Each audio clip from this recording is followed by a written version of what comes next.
Aloha. Welcome to the 21st Annual UH Venture Competition. My name is Peter Rowan. I'm the Executive Director of PACE. Thank you for joining us for the final round with 3 finalists and 5 wildcard teams. Before we start, please note that the closed captioning is being auto-generated, which I guess means that if it comes out looking weird, that's what's happening. So we will do our best to make this as interactive as possible. And the way we're doing it is we're going to do it on this MeetingSift platform. MeetingSift is actually a product of UH. The 2 founders were former UH PhD students who developed it while they were here. So we're going to take a crack at using this platform. So make sure your devices are charged, and you'll get a chance to vote for the winner of the wildcard round using this platform. So the way it works is open your web browser on your phone or your computer and go to sift.ly. That's SIFT.ly, and use the code UHVC21. And you'll see our first question, which is, which city are you watching from?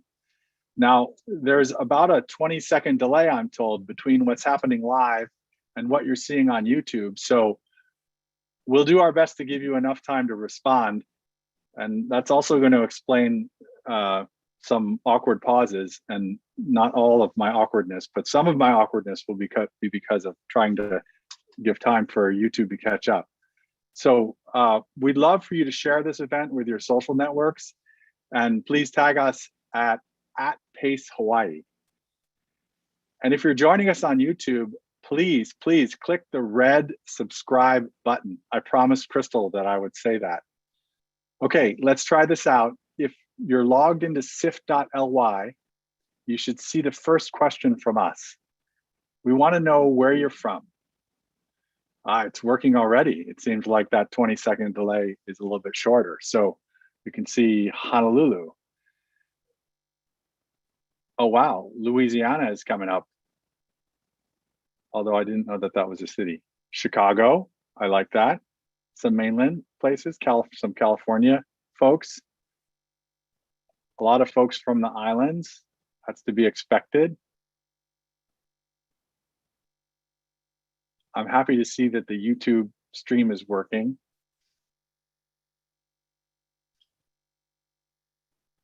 So you see that number up in the right is the responses that we're getting from the folks watching over the YouTube stream, I think. So it looks like we have some folks tuning in from Maui.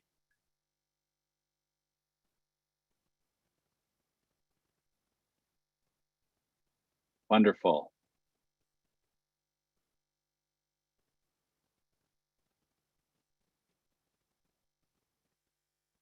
From someplace called City. Okay.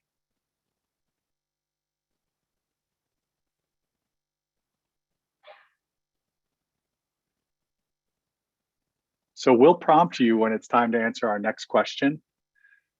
So tonight, our teams are competing for more than $62,000 in prizes.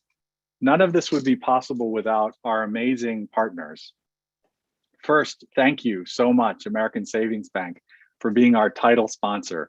Your partnership and investment makes this semester-long program possible. Later, we'll hear from ASP President and CEO, Rich Wacker. And I want to take this time to give a special shout out to Michelle Bartel from ASP for her tremendous support behind the scenes. She's always there for us. Thanks also goes to our generous prize sponsors. In addition to cash, the first, second, and third place winners will take home a carefully curated prize package of in-kind professional services. Thank you to these companies for stepping up year after year to provide these valuable resources. We're very excited to welcome BCR as a new in-kind prize sponsor, and ProService as the wildcard round sponsor this year. Next, we'd like to recognize Shidler College of Business Dean Vance Rowley and our amazing board of directors for their leadership and support, especially during these challenging times. It's our mission to educate, support, and invest in entrepreneurial thinkers who can find innovative solutions to the problems our communities face. It's clear that we need this now more than ever. To make space for our growing programs, I'm pleased to share with you that we've also made tremendous progress toward the development of a new entrepreneurial live, learn, work community just across the street from campus. As you may have heard, UH and the UH Foundation have entered into a public-private partnership with Hunt Development Group to build a new facility that will provide 370 dormitory beds and 18,000 square feet of multi-purpose space with co-working offices, meeting rooms, prototyping labs, and classrooms. Students from all backgrounds will be able to come together in this modern facility to explore their passions, test their ideas, access support services, and launch companies. We want to build the startup pipeline in Hawaii and feed viable companies to our partners at Blue Startups, Elemental Accelerator, Mana Up, and HTTC, just to name a few. This is where startups start. And I love this example, this recent example of a success story from Hawaii, which is in the form of Volta charging. Some of you may have seen these charging stations, which I often think of, or I notice when I'm at Whole Foods, because they're like the handicap parking for Teslas in front of Whole Foods. They're the electric vehicle charging stations there. So Volta, this unicorn company, was recently valued at $2 billion. And most people don't know it was born right here at the university. And that one of its founders, Michael Menendez, participated in the Breakthrough Innovation Challenge, our own Breakthrough Innovation Challenge, many years ago, 2010, way before I ever came to Hawaii.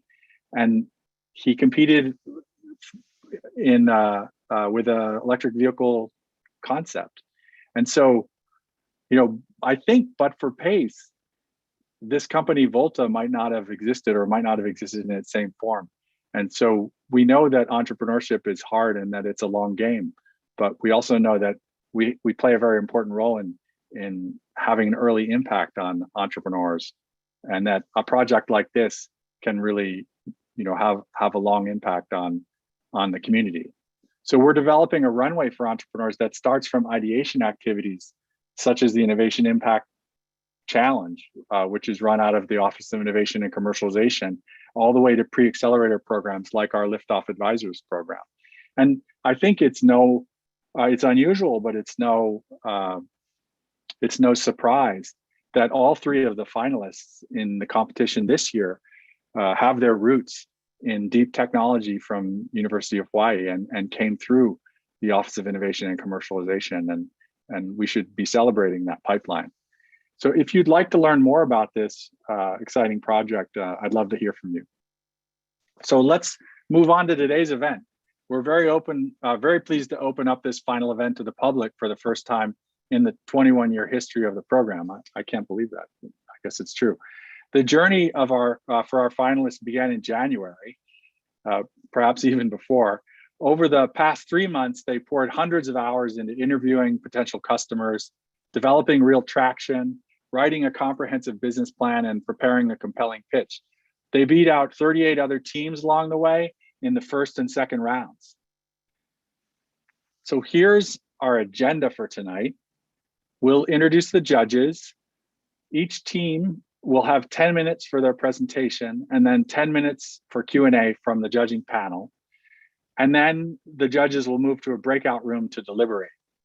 And during this time, I'm gonna do an hour-long song and dance for you. No, that would be horrible, and I'm sure you'd all just leave. No, during this time, we're gonna give a chance to showcase some of our exciting entrepreneurs, and we're gonna run this wildcard round for the first time with 5 teams. So when all the wildcard teams have pitched, you're gonna get a chance to vote for a winner. And then after that, we're gonna have our award ceremony. So thank you in advance for your patience as we work through any glitches that might arise. So let's meet the judges. So if you wouldn't mind, judges, can you turn on your cameras?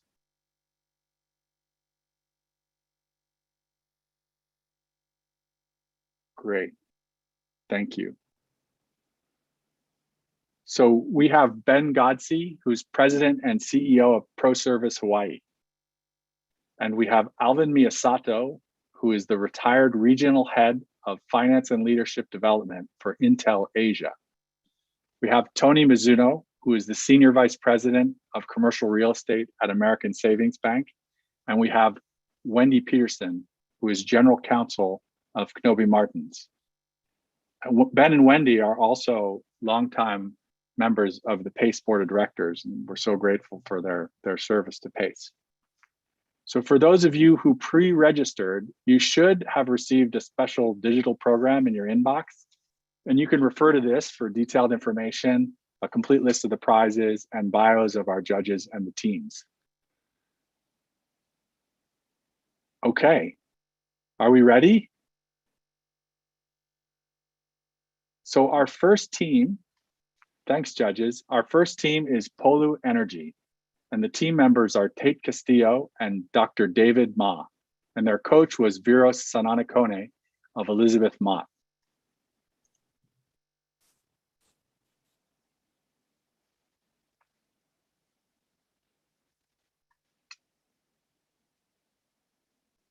Hello, everyone. Sound check. See my screen all right? All right. Aloha. We are Polū Energy, and we're developing renewable, reliable, and resilient ocean power called Blue or Polū Energy. Clean energy is amazing, but what happens when the wind isn't blowing and the sun isn't shining? We're left in the dark. Wind turbines and solar panels stop making power. Simply put, solar and wind on their own are not reliable. They're variable and intermittent. Intermittency is a nightmare, not just because it'll cut off your Wi-Fi in the middle of your Netflix marathon, but because it threatens the power in hospitals and supermarkets. To prevent that, we need a steady baseload or a constant supply of firm power that keeps our lights from shutting off when the weather is terrible. Unfortunately, firm power mostly comes from coal or oil, which is causing the climate change that could have Waikiki and Kaka'ako underwater within a generation. Firm power accessible to the islands is mostly not renewable. Biomass, which is considered renewable due to a legal technicality, emits the same amount of pollution as coal. Growing trees just to burn them is bad for the environment. Who would have thought? But we've already solved this problem with batteries, I hear you thinking. Sadly, no, we haven't, especially considering resiliency, or the ability to adapt to sudden extreme events like hurricanes. Batteries are just as dependent on good weather as wind and solar. If bad weather prevents batteries from recharging, then what? For that reason, batteries are not resilient. If we have another 40 days of rain like in 2006, or a hurricane like Iniki ravages Kauai again, how long could they last on their batteries alone, assuming a little unrealistically they were fully charged? Just 2 hours. That's it. Hawaii cannot reach 100% clean energy by 2045 on solar, wind, and batteries alone. So how can we? With our solution, Blue Energy, because it is renewable, it is reliable, and it is resilient. But what is Blue Energy? First, we take very salty water like ocean water and less salty water like river water. They mix and mix. And during this mixing, we use a special electrode that absorbs the salt ions to create electricity. On the left here is a rendering of our utility scale pilot the size of a 40-foot container. In practice, we plan to use the waste brine from seawater desalination and ambient ocean water to fuel our generator. By using an endless supply of waste brine and ocean water, we'll get free fuel to make about 5 megawatts of power and nearly 500,000 gallons of water per day. Renewably, with zero emissions, reliably 24 hours a day, and resiliently, rain or shine. And by natively powering the desal unit, we can reduce the electricity cost, saving millions annually and making desal affordable for Hawaii. But Hawaii is just the beginning. Our total market is the global clean energy market, valued at $1.5 trillion and expected to triple by 2050, making it worth more than Apple and Amazon combined. Our target market is the coastal clean energy market, valued at least $40 billion.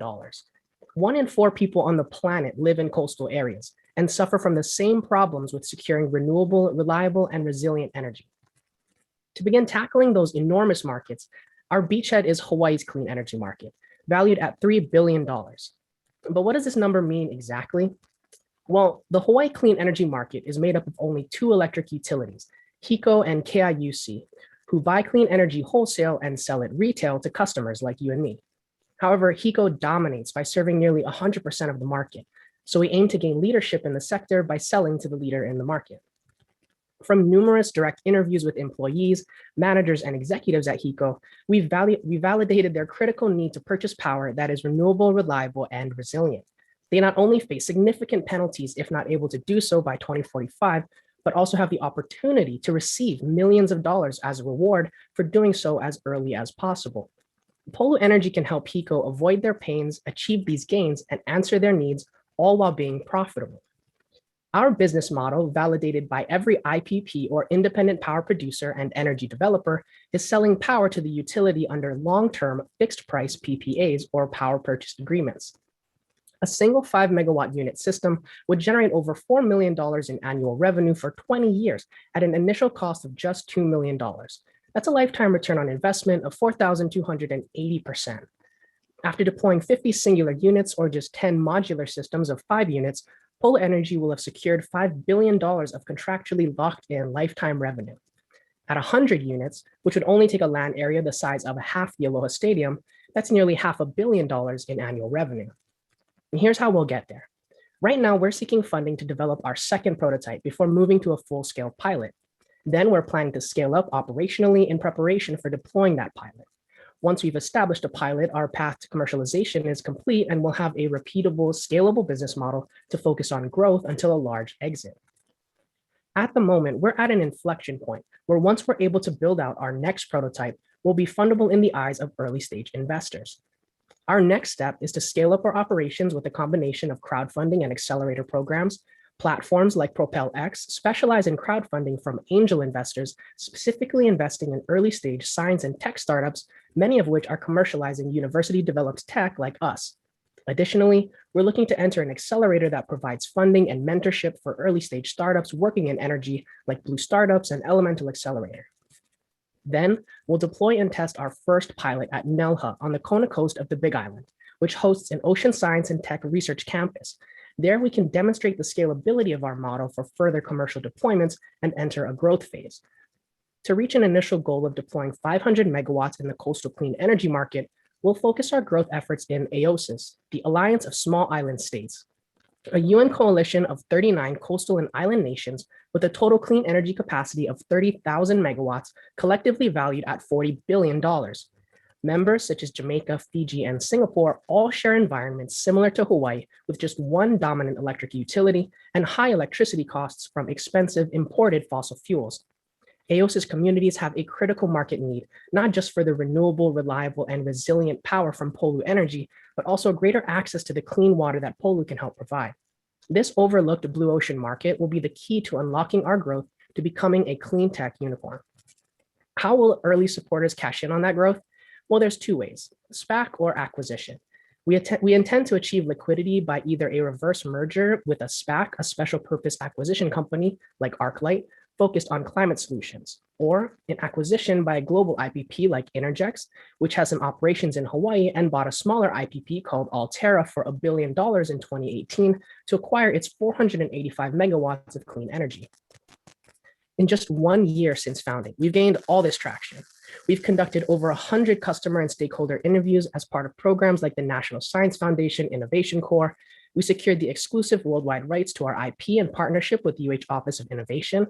We applied for an innovation grant from the National Science Foundation. We filed our domestic and international patent applications. We retained Silicon Valley law firm Wilson Sonsini.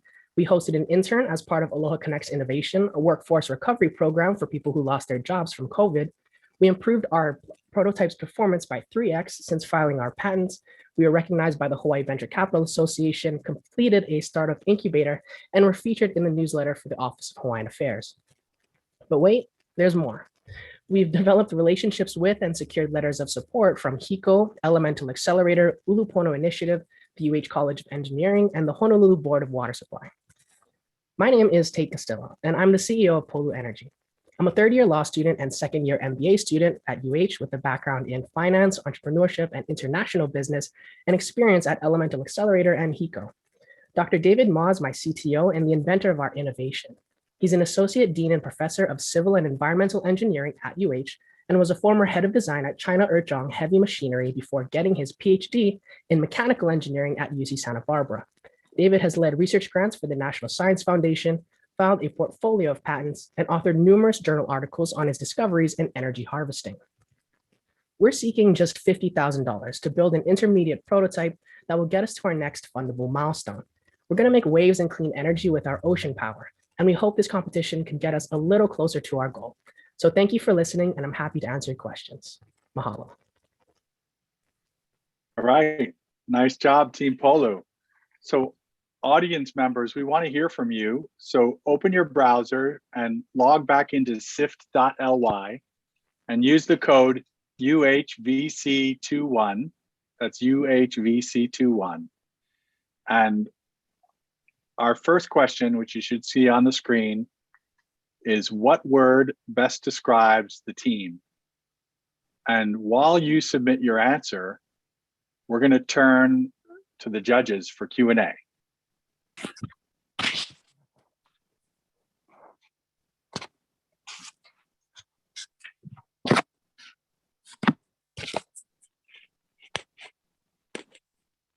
Okay, judges, it's your turn. So you have 10 minutes. So I think I saw Al put his hand up first. So we'll start with Al. Thank you. To the team, since HECO is your primary customer, what do you have to demonstrate to get them to win? And part of that is, why would they not invest now if they really believe in this? All right, thank you, Al, for your question. So I believe that was a two-part question. Could you reiterate the first part of that again? I'm sorry.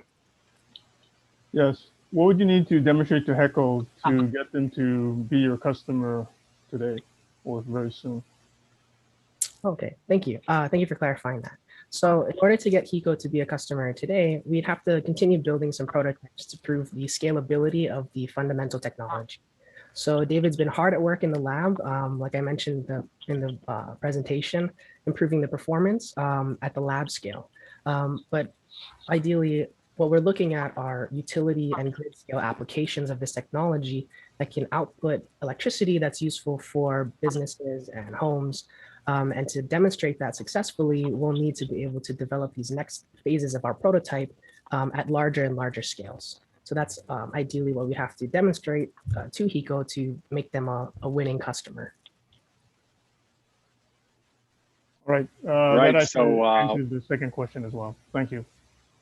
Okay, good. So Wendy. Hi, Tate. Terrific presentation. Very nice job. So I work for a patent law firm, and my question is about your IP. So it looks like you have filed for a design patent. That's correct. That's correct. Have you also applied for a utility patent? I believe so. So we're actually handling all the IP protection via our partnership with the Office of Innovation, as well as their partnership institutionally with SkySong Innovations, which is the venture IP commercialization arm of Arizona University. So. Okay. So that's good. So you're protecting. It looks like the secret sauce or the technology that's potentially protectable is the carbon nanotube ion absorber, energy absorber. Yes, that's correct. The carbon nanotube electrode. Okay, that's terrific. And do you already have a relationship with NELHA? Sorry, please continue. No, such that they'll invite you in to install your prototype, either the scaled one or when you get to full scale? Yes, actually, we've had the amazing opportunity to pitch our early stage idea to the directors of the Office of Innovation, Vasilis Sirmos, as well as Steve Auerbach, who are very closely connected to the board of directors and the management over at NELHA. The University of Hawaii, thankfully, has a very strong relationship there. And through those conversations initially, they've said, great work so far, keep proving it out, demonstrating some traction, and hopefully the doors will be open when it's appropriate. Okay, thank you. Thank you. So Tony, I saw you're unmuted. I'm not sure if you're waiting to answer a question, ask a question. Yeah, thank you. Very exciting and intriguing. But to be honest, I don't fully understand. It sounds cool, but I'm wondering, is there a plain English way for you to explain how you convert ocean water to energy? And is there any concern about byproducts, both that come out, both water and I'm assuming salt? That's an excellent question. Thank you. So I guess in layman's terms, it's fundamentally an electrode, carbon nanotube based, and how we absorb electricity from salt water. The proper name for Polū Energy is salinity gradient power. So what we do is we take our electrode and we use it to absorb the ions, and the ion differentiation, the variance between the highly salty brine from the desalination process, as well as the ambient levels of salt in the ocean, which as long as there's a lower level and a higher level of salt, when they're mixing together and we expose our electrode, they actually stick, in a sense, to the carbon nanotubes. And these ions align and create a current of electricity. I'm hoping that that was sufficient to be able to explain as simply as I could. Please let me know if I can answer any more follow-up. Okay. Sorry, I did Ben. have one more question. Oh, sorry. Go ahead, Tony. I didn't mean to cut you off. Go ahead. No, sorry. How much water will you be consuming over time to do this? I'm trying to understand, but we don't really consume any water. So what we're trying to do is, are you saying from the intake from the desalination process? Because we use basically the like leftovers from that process. Where they, yeah. Sorry. It sounded like you take ocean water, a brine, mix it, you make electricity, and then fresh water is one output. And does salt water go back? Or I guess I was just trying to wrap my head around that. Sure. So this is the perfect slide to answer that question. So the process really starts here on the right with this mobile desalination unit where it intakes the ocean water, squeezes it through these tight membranes or these filters that basically separate the water from the drinkable, the water from the salt. But it creates this flow of extra salty water. And we take that brine and we put it into our unit, and then we mix it with the ambient ocean water. So some environmental activists have some concern with the general process of desalination because this brine is very, very salty. Although no conclusive studies have shown that it negatively impacts the surrounding ecosystem. But to abate any concerns, what we're able to do is take the ocean water and slightly dilute it to bring down the level of salt and the salinity before returning it back into the ocean. And that's something that's a positive for Polū in terms of helping out the desalination industry flourish. Thank you very much. Thank you. Okay, it's all yours, Ben. Yeah, so exciting idea, guys. You know, it's fun to read your business plan and hear your presentation. What is the scale that you're at right now? And by that, like, that you're effectively able to convert this mixture of water into some amount of electricity. Here we see 400,000 gallons, creating 5 megawatts. You know, where are you at today in the scale-up process? You mentioned getting 3 times better in the last year. Yes. So where we're at in the scale process is we're at the very beginning. So we've had a validated lab prototype. And what we're looking for is that funding to be able to build it at the next larger step to demonstrate the scalability of the fundamental technology. So essentially we have our prototype today is a tabletop version. And we're able to, generate successfully some currents of electricity to turn on lights and other types of electronics using the salinity variance of the salt water and the water. So that's the stage that we're at today, and we're hoping to build up further to be able to demonstrate the amazing results potentially in the future. Yeah. So just the follow-on question there, typically these scale-up efforts run into different challenges. And so in your research, have you been able to research other efforts to scale similar technology, and what might be some of the obstacles going from prototype, let's even say to pilot, trying to scale the technology that you've identified? And what did you do to identify those? I'm just wondering about your diligence process. Sure, absolutely. So the salinity gradient power industry market, however you'd like to call it, very, very small, very, very niche.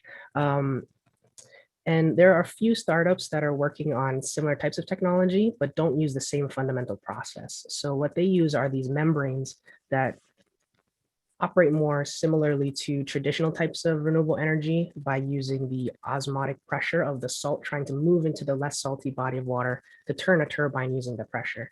There are a small handful of successful startups that have demonstrated, similar mobile size, 40-foot shipping containerized type technologies and solutions using that method. But the fundamental limit that they face is the cost, the expense of the membrane technology. So done a lot of research into looking their successes, the obstacles, and the challenge that they face. And that seems to be the critical component that's been holding back this type of power. For a long, long time, the government of Norway spent tens of millions of dollars for over a decade trying to figure out this technology using membranes. And what we've done is done away with that component altogether by using this carbon nanotube-based electrode. Okay, I'm sorry to cut you guys off, but we ran out of time. So that wraps up the Q&A for Polū Energy. Thank you very much. And great job. Let's find out what word our audience thinks best describes this team. And that's based on feedback we had before. So we'll throw up that meeting SIFT result. Here we go. So yeah, innovative. That seems to be the key word here, and it certainly is ambitious. So we have a couple other questions for you. The next two questions are: what should the team work on next? And also, if you could, would you invest? So as you answer these, we're going to move on to the next team and share your responses later. So thank you very much, Polū, and we'll move on to the next group. So the second presentation is Nimbus AI, and the team is Kyle Hart, Dr. Peter Sadowski, and Dr. Giuseppe Torri, and the coach is Ellen Ng from HTDC. So welcome, and when you're ready and the timer's ready, you can start.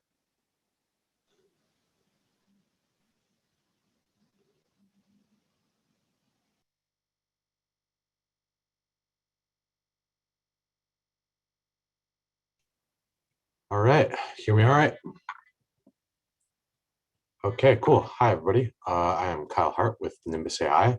Also here with my partners, Professor Giuseppe Torri and Peter Sadowski, and gonna talk about our business. So much like our colleagues over at Polū, we are working with renewable energy.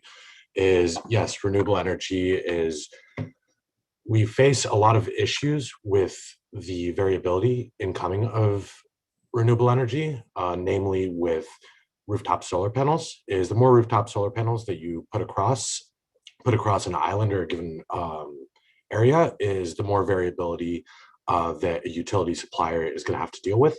So say, for example, is if all of a sudden a large cloud comes over the Kūlaus, covers up a neighborhood with a lot of solar, well, then you can get power surges or brownouts.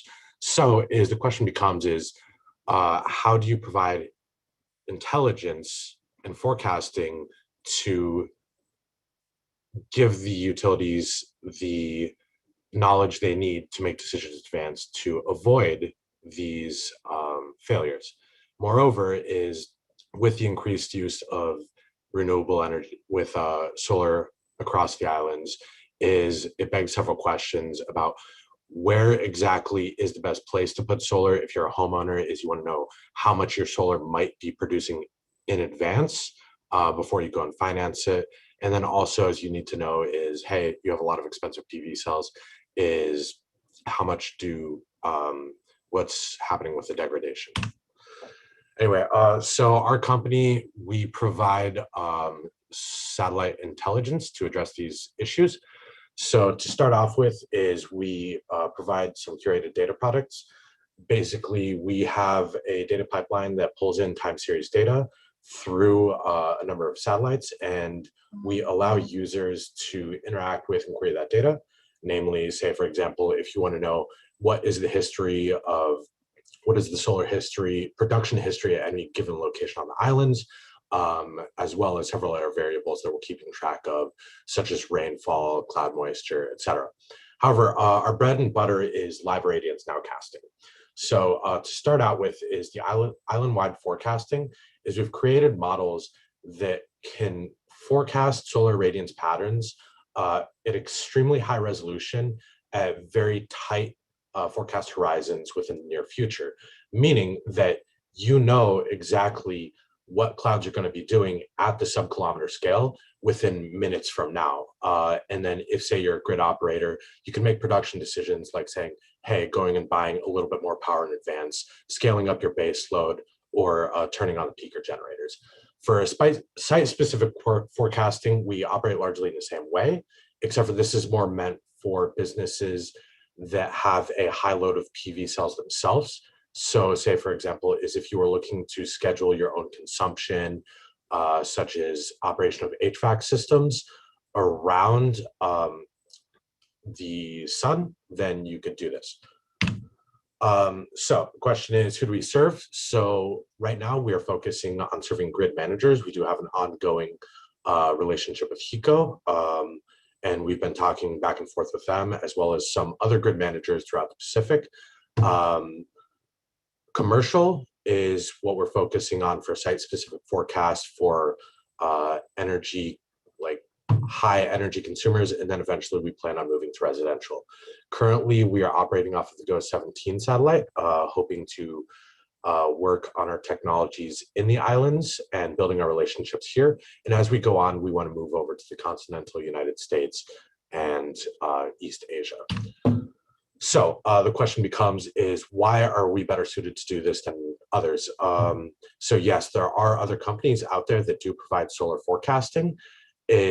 However, most of these companies are running traditional physics-based modeling. We're running novel AI-based modeling using neural networks. We already have a paper published in Scientific Workshop that goes over our results. Is the advantage of our AI-powered modeling is that it works a lot faster, it's a lot cheaper, and then you can get that great resolution as well as both spatially and temporally, as opposed to having to run these extremely complicated, compute-heavy, physics-based models that might require you have tons and tons of compute. We could run ours fairly cheap, and we could scale very, very efficiently. Moreover, is with the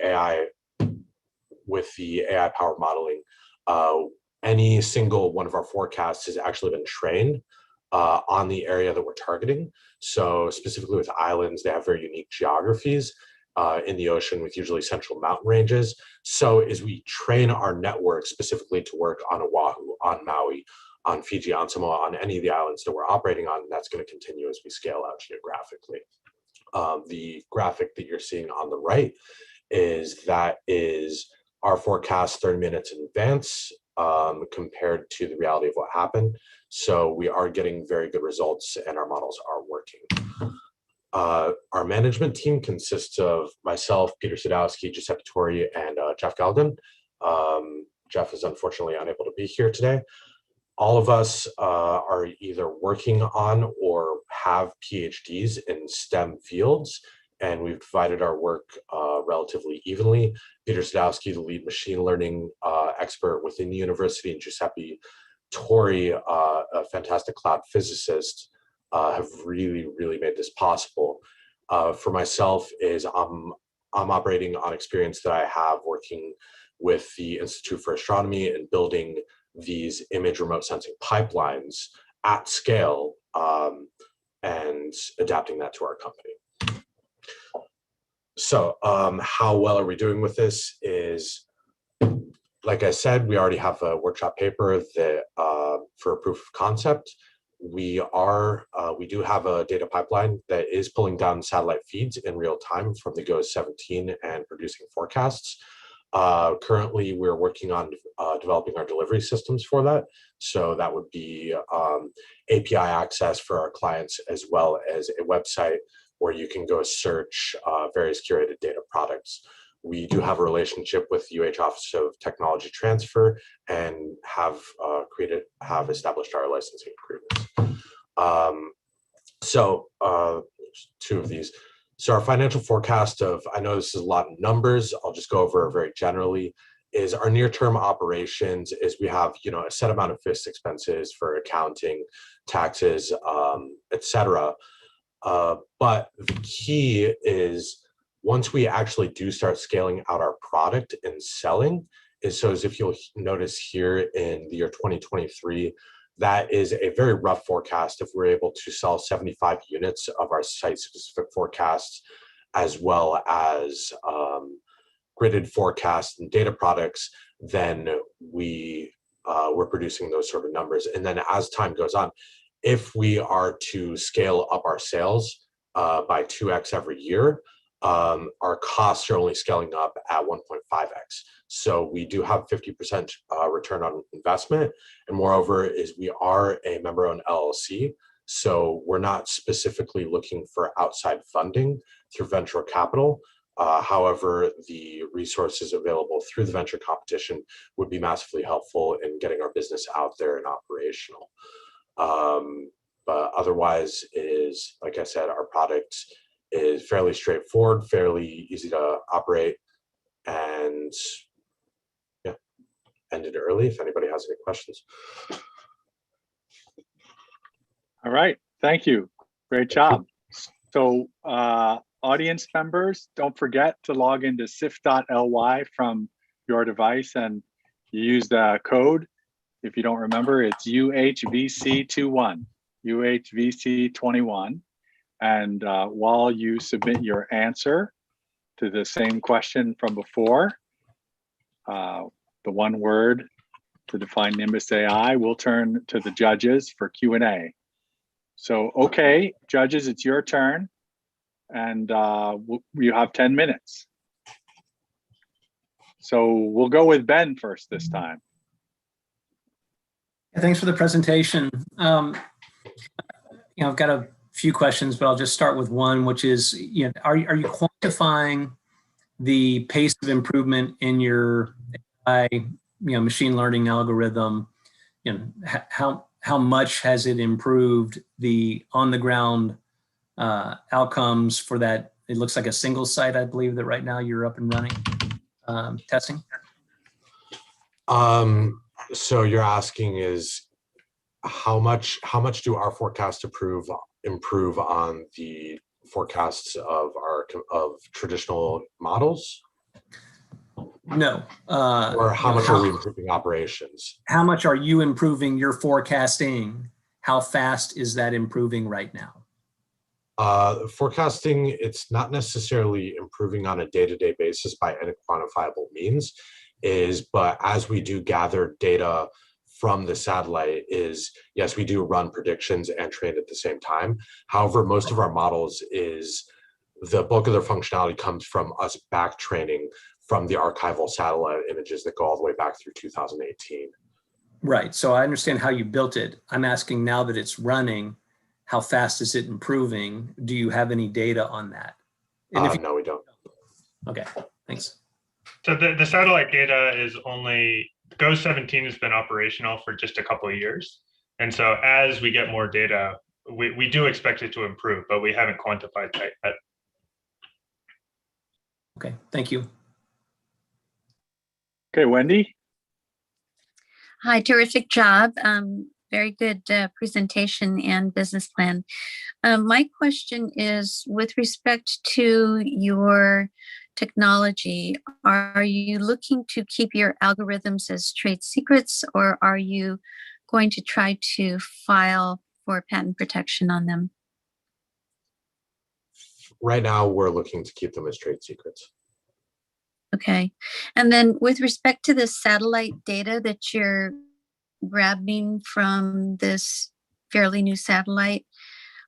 Have you confirmed that you're able to use the data as you please? My understanding is that that one can access the data without charge if it's for research or educational purposes or for a nonprofit. But I'm not as certain about whether, if you are a for-profit enterprise, you can freely use the data. Do you happen to know?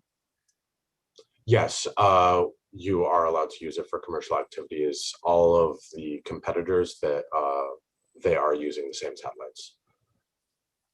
Okay, terrific. That's great. Thank you.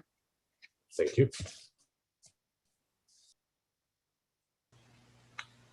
I noticed that your advantage is about a 30-minute differential, which is important. And the other thing that I found fascinating about your proposal is the pivot opportunity, given there's interest in curated data. Regarding the 30-minute advantage, have you quantified how much that would be worth to a customer? So to start with is the 30-minute advantage. This is just an example I have out here, our forecast horizons. So as we say that we operate using nowcasting, meaning that we have forecast horizons. We could forecast what's going to happen 10 minutes out, 20 minutes out, all the way up to an hour. And then beyond that, we're adapting some of the more traditional models. So these 10-minute interval nowcasts, what they're meant to do is provide utilities, power users, quick decision-making intelligence on whether or not they want to scale up production or consumption. As for quantifying the value to the consumers, right, is it's obviously going to be, it's going to have different value to each consumer. So say if you were to take HiCUP, for example, it's fairly trivial to go look in the reports to the Public Utility Commission and see how much is spent on peaker plant, basically diesel oil. So these peaker plants they are the quicker plants as opposed to base load plants, except for they're a little bit more expensive and a little bit more dirty to run. So in the case where island-wide net solar production is changing very fast, currently the heuristic used is to spin up or spin down these peaker plants. The idea is, with our intelligence, is if you know it's going to happen 30 minutes out, you can actually spin up and spin down your base load at a much cheaper rate. So if you wanted to run a quick heuristic and say, all right, we make your peaker plant operation, say 5 or 10% more efficient, then just look at how much they're spending. But obviously that's going to be different for not only every state, but every island and their baseload energy mixes. But in the example you gave of, say, 5% for HiCUP, do you have a sense of, is it $1,000 or $1 million? On the months, I don't have the figures in front of me, but I have the reports month-to-month scale. I really don't want to give a hard number, but I do not believe it's millions. I believe it's in the tens or hundreds of thousands. All right, thank you. Yes. Go ahead, Tony. I was actually going to ask, Al kind of went down the thread I was thinking, but just quantifying what this means for your grid managers. You've started to cover the cost that they'll save. How will that compare relative to the price they will pay for your subscription or for the data? Right.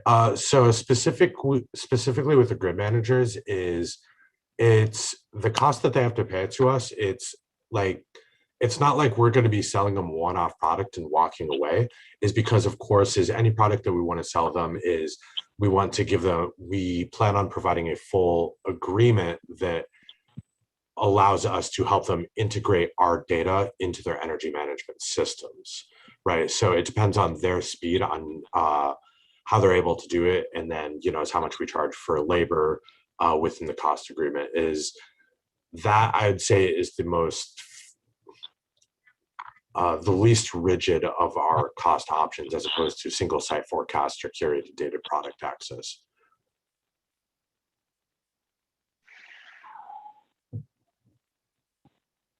Thank you. Okay. Ben, did you look like you had a follow on?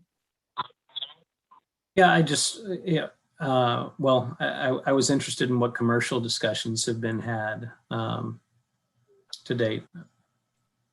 Commercial discussions with the utility. Or others, but yes. So far we're primarily working with the utility. Is last year, just around this time, is we actually had won the HiCUP Innovation Challenge, in which HiCUP came to the university basically with an RFP for, ideas from engineers. We happened to win that. We provided them with a prototype, and then we've had ongoing and regular meetings with some of their strategic planning managers as well as grid operators, basically trying to get their exact needs down for what we're providing. The trick is us trying to massage our data into a format that is ingestible by their energy management systems. So we're still at that back and forth phase, less so the price negotiations. Yeah, so that's what I'm trying to get at is, what are the obstacles there that you've discovered in those commercial discussions? To start, there's a lot of people who work at HiCUP and a lot of people that, there's a lot of people that are in the decision-making process. But right now, we're basically waiting to give them a pilot opportunity. And once they have, we're waiting to finish developing our delivery systems, give them a pilot opportunity, and then we'll go into the price negotiations. So we still have a piece of the puzzle in terms of development of our product, which is our API and web-based delivery systems for the data. We'll have to see if our ASB friends can help you with, some of the bureaucracy over there. Sure. Thank you. Thank you. All right. Well, we got down to 25 seconds. Anyone want to have another go at it, or? All right. Well, great job, Nimbus AI. So like we did before, we're going to show you the results to find out what word the audience thought best described Nimbus AI. So it looked like the word was promising and advanced. So that's no surprise from a team of 4 PhDs in computer science, I guess. So great job, Nimbus. And we have a couple more questions for you that we want to ask you as we move on to the next team. So yeah, let's go turn off the screen share. And then so the questions are, what should the team work on next? And if you could, would you invest? So we're going to share these results with you later. And then we'll move to the final team for this final round of the Venture competition. So we have Pulse Utility up next. So Pulse Utility, hopefully you're ready. The team is Craig Opie, Joseph Ben Gershon, Anthony Lopez, Joshua O'Neill, and Isaac Rodriguez. And their coach is our own Garrett Yoshimi from University of Hawaii. So as soon as you're ready, you can get rolling. Well, actually, why don't we wait till the timer gets up there again? There we go. All right, aloha, good afternoon, and thank you for allowing us to present today. In 2018, HART was awarded a $400 million contract to map and relocate utilities that are buried beneath a 2.5-mile stretch of Dillingham Boulevard. I drove by this construction every single day. Police officers were there directing traffic, but construction workers were just sitting on the side doing nothing. It was an extreme case of wasting city resources. In January, the HART CEO said enough is enough.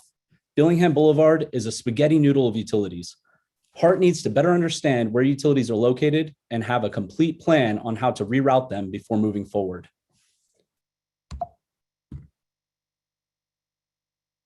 And this is what's called in the industry as built drawing. It's a top-down view of the best guess from utility installations. We have found that they are not reliable and difficult to navigate. Each one of these nodes has a write-up of details about the utility. Senior utility analysts have to go back and forth between the notes and the drawings multiple times. It's a difficult process, and they have to envision or try to visualize how the utilities are actually laid out. That's where Pulse Utility comes in. We combine extreme accuracy of GPS augmentation with ground penetration radar to provide detailed and interactive overlays and 3D models with a convenient web interface to take the guesswork out of the visualization process. And as you can see here, there are utilities. These are sewer systems and manhole covers, just for example. This improvement is what caused Hawaiian Telcom to choose us as this year's Innovation Impact Challenge winners, providing our first bit of traction. My name is Craig, and my teammates are Anthony, Isaac, Yosef, and Joshua. You can read more about us in our bios. Our mission is to provide locating services to streamline project planning and permitting through detection, mapping, and visualization of subterranean objects using state-of-the-art GPS augmentation and ground penetration radar technologies. Ground penetration radar is like sonar. It takes an electromagnetic wave and shoots it down into the ground. It strikes an object and gets reflected back up, where we collect it with our instrumentation. That allows us to see what's actually buried beneath the ground. We combine that with GPS augmentation, which uses radio stations locally in the area to transmit the same information as GPS to us. This provides us a more highly accurate position, up to 1 centimeter of resolution. The current process is that the customer or contractor creates a ticket at the One Call Center. The One Call Center then contacts utility companies, which hires out to private location services like ourselves. Our competitors use a clamp method, where they place a clamp that induces an electric current inside the utility or the cabling. This includes pipes as well. That current causes it to emit a radio wave. Then they use a device which they string along the ground to go about and try to find where that radio wave is coming from. The problem is this doesn't give you depth. It doesn't work for utilities that aren't metallic, and it doesn't work for utilities that are retired in place that they're not able to clamp onto. Additionally, they have to repeat this process on each utility, which is time consuming and expensive. As a result, you get unfortunate results like this. We have to use these difficult drawings to visualize as-built drawings, leading to Hart spending the $12 million a month while trying to figure out a plan to present to the permitting office to move forward. Our solution provides accurate as-built drawings with Google Map overlays and 3D models, which can be panned and rotated to see the actual utility layout and interaction beneath the ground, while providing a convenient and easy to use web interface. And you can see here, this is our 3D model. The 3D model allows the users to have that depth orientation to know exactly how the utilities look. Next, Anthony is going to be talking about our potential customers. Thank you, Craig. Now, with this solution, we have identified first potential customers who express a need and an interest in our product by conducting research and interviews. We currently are receiving funding from Hawaiian Telcom to assist in developing our product. Our team recognized that if we get Hart, we get them all, which is why Hart is our first targeted customer. Our solution consists of a two-tiered service, which consists of a basic and premium package. Services will be offered for single-use utility mapping, which will be added to a database, and access to the database will be provided as a subscription service. The database will be consistently updated and will be priced to generate a steady stream of revenue. We will quickly grow our database by providing our services to customers and by performing scans by our own utility location technicians. Now for our startup plan. Our startup plan is broken up into 4 phases. Phase 1 is currently ongoing, and Phase 2 has started in parallel. Each phase includes a margin of 1 month to allow for unforeseen delays. Pulse Utility's projected date for a ready and final product to begin work is as early as August and as late as October of 2021. This conservative time frame accounts for troubleshooting, repairs, and other delays if any occur. We are not just limiting ourselves to the Hawaiian Islands. Once established in Hawaii, where we will expand to targeted locations on the mainland based on our continued market research. Next, Joseph is going to talk about our phase 1 results.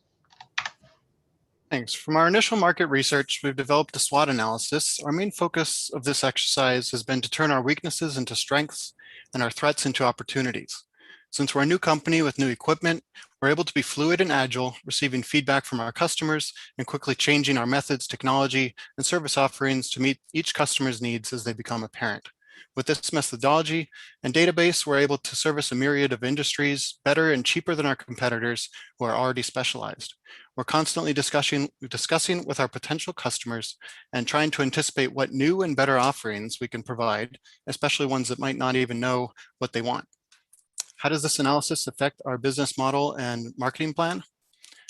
Well, shown next is some of our key highlights of our approach to our business model.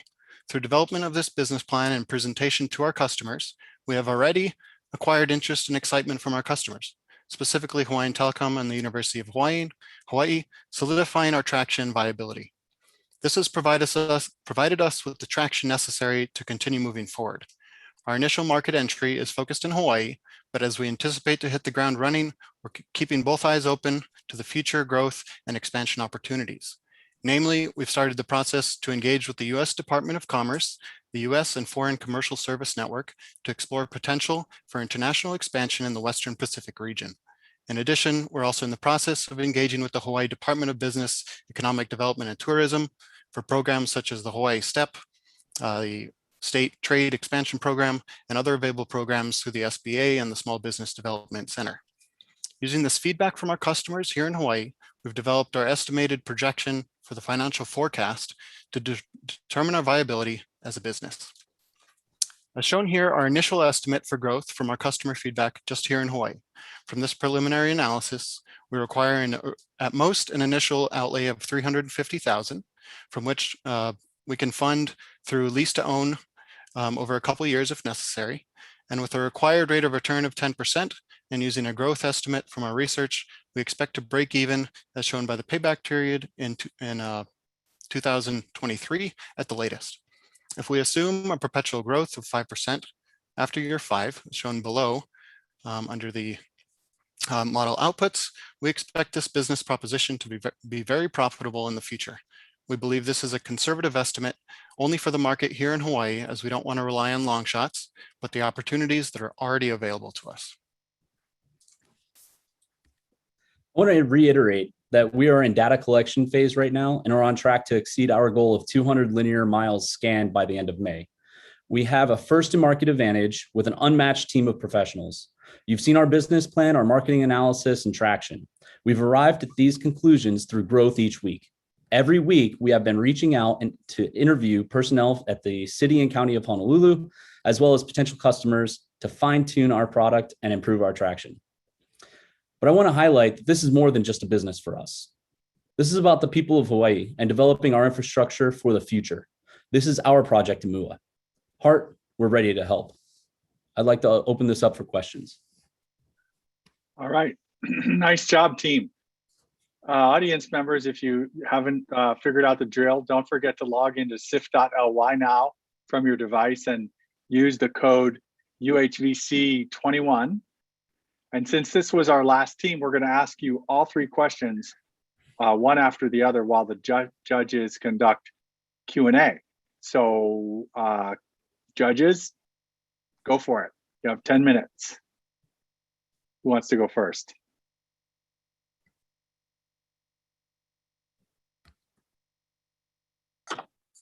I have one question. Given you've gone 200 miles, has any company actually used it and said, yes, this one section, the scan is accurate?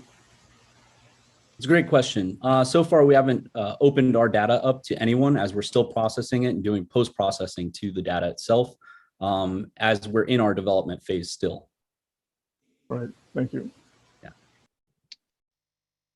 Okay, Wendy? Excellent presentation and concept. I realize that you haven't done all of your software development, but with respect to combining GPS with GPR and the Google overlay maps and the 3D modeling, have you actually done that together or done any kind of testing or experiments to show that that actually would work? That's a great question. Yes, actually, we have. We've completed the interfacing. So we have software as well as hardware that we've designed specifically to interface between the GPS augmentation units and the ground penetration radar units. And then we've taken the KML files that are resulting and put them onto our website, which then through a GeoJSON object, the GeoJSON object then populates based off the user's role and what business they're assigned to, and then also creates it right onto the actual Google Map overlay. Because we're all busy people and professionals, we've actually outsourced a little bit of our work, and so we've contacted Pseudo Crew to help us with the 3D modeling and rendering on top of the Google Maps area. So that is something that we're negotiating with them right now and moving forward on. Okay, thank you. Yeah. Tony, you want to go? Yeah. Could you walk us through what are the barriers to entry for your business? Okay.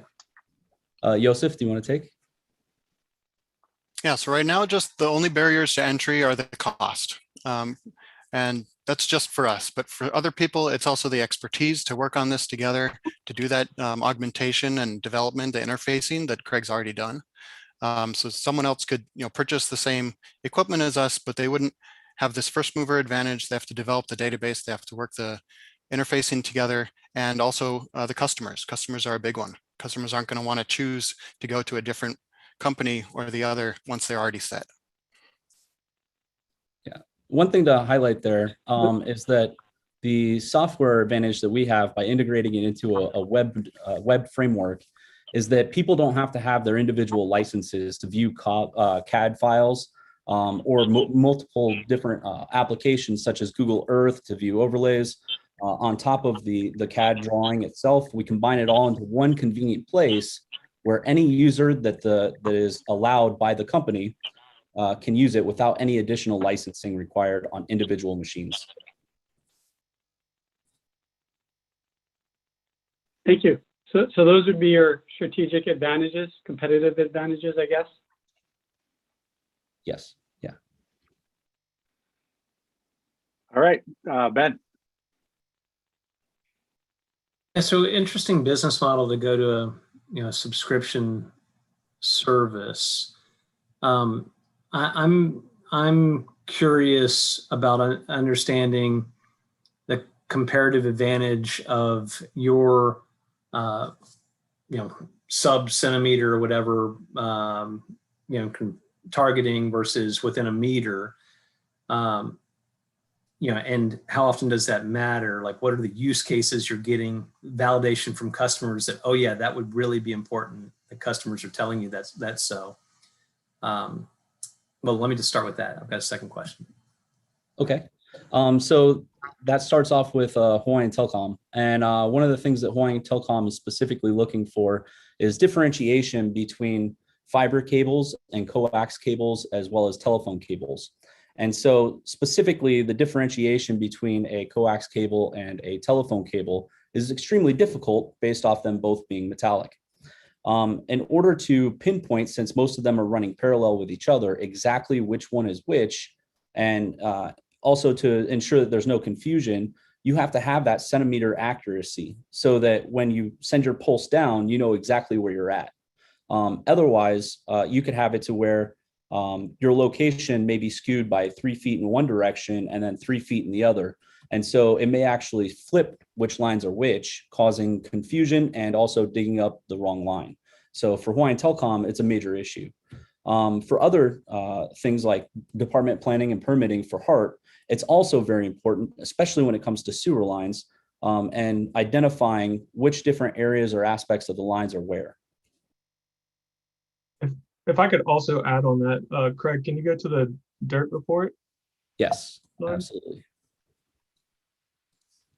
So this report is published by an association that's to the US and Canada. And as you can see from 2017, 2019, you have the total damage of underground utilities. So this isn't just happening in Hawaii. It's happening in the US, it's happening in Canada, and it's actually cost the US approximately $30 billion in 2019. So we have also contacted places outside of Hawaii that are dealing with the same kind of issues.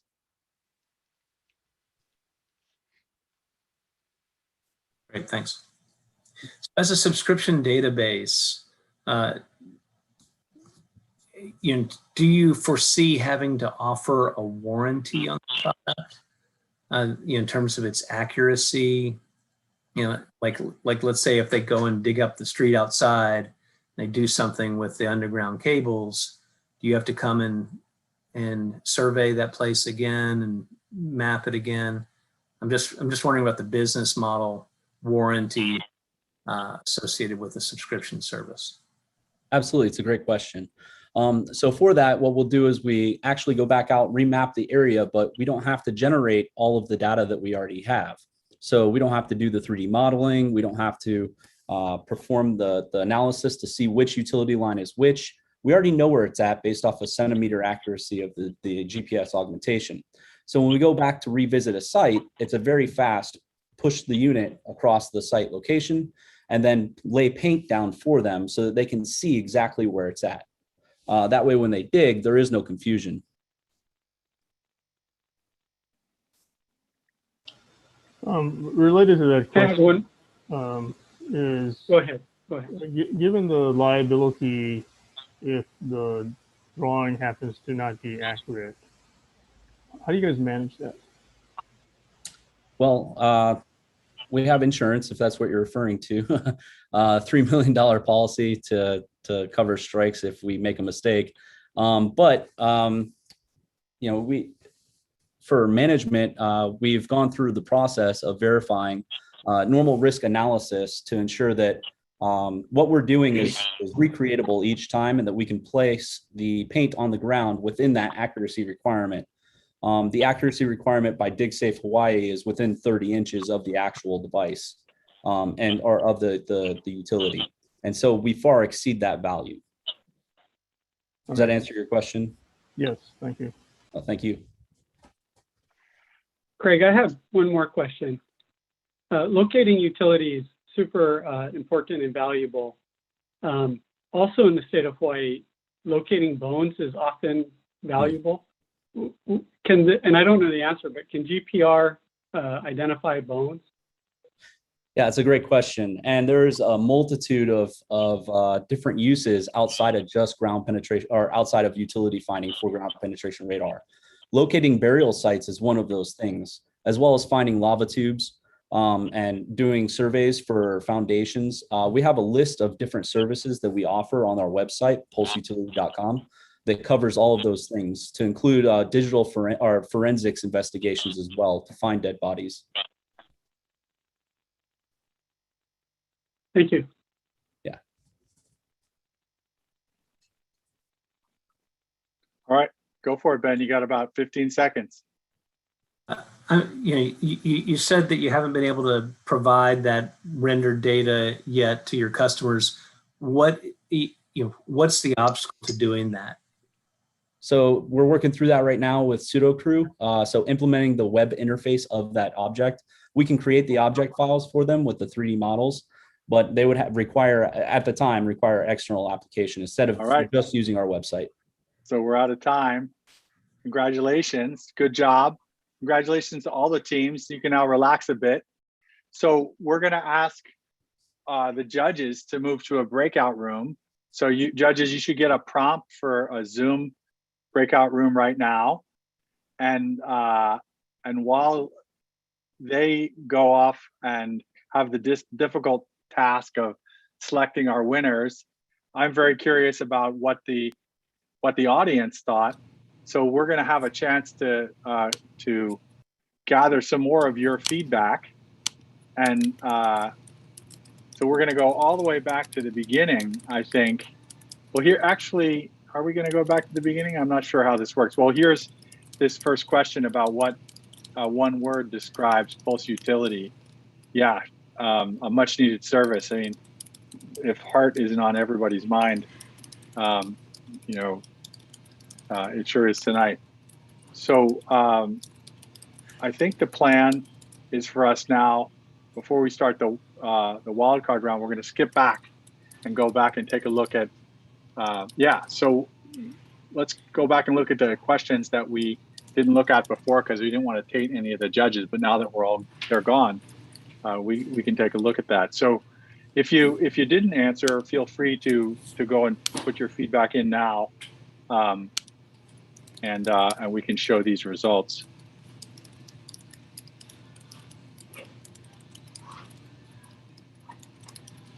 So let's show these results.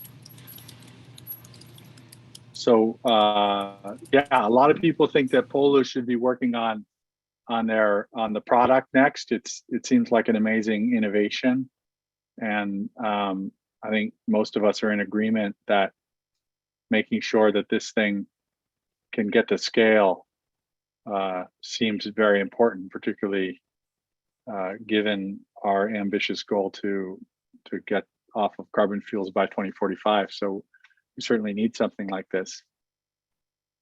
So why don't we go to the next question, which was, if you could, would you invest in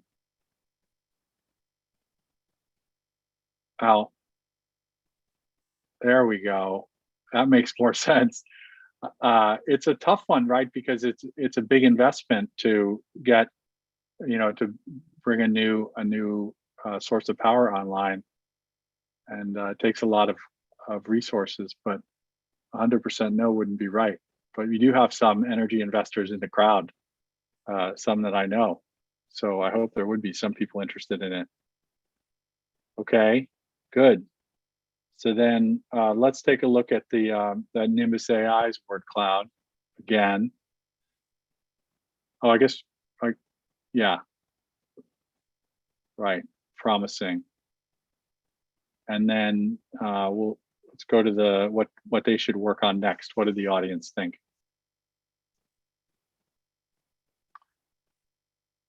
So that is working on the go-to-market strategy, I believe.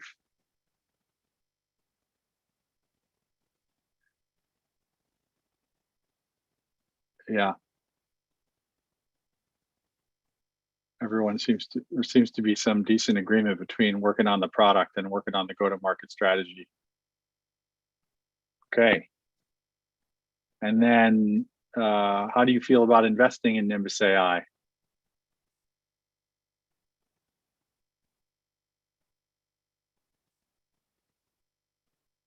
You want to show those results? There we go. Some investors there.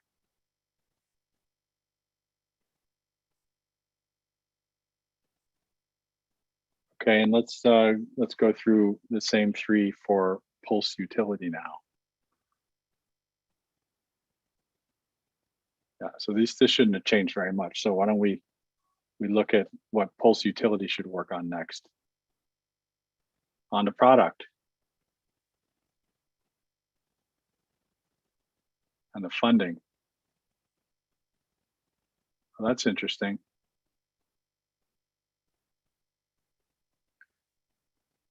It seems like there's more agreement from the audience on getting this thing out there and finding out what's under the road so we can finish the real project, maybe. I don't know. Okay, and then if you could, would you invest in Pulse Utility? Wow. Oh, that was just for a second. Sorry, jumped the gun. Oh, that's very interesting. Yeah, I think that heart story is obviously very salient to the audience. So we have a lot more willing investors in that story. So Well, that should give you some confidence, team. Well, great job, everybody. Hopefully that's some sort of useful feedback from the audience. So we're going to shift over to our wildcard round now. And this is a new event that we've never done before. So let me start by telling you about this round.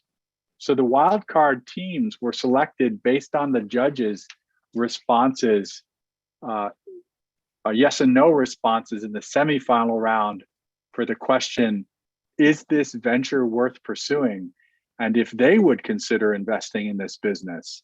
So the teams that received more than 50% of yes answers were invited to this special round. So we've had some last minute shuffling, and we have 5 teams. And for this part of the program, we'll share a pre-recorded 5-minute pitch from each team. And then for those of you at home, you'll have a chance to ask questions via sif.ly. We're gonna use this platform for everything tonight. So you're gonna be experts at it.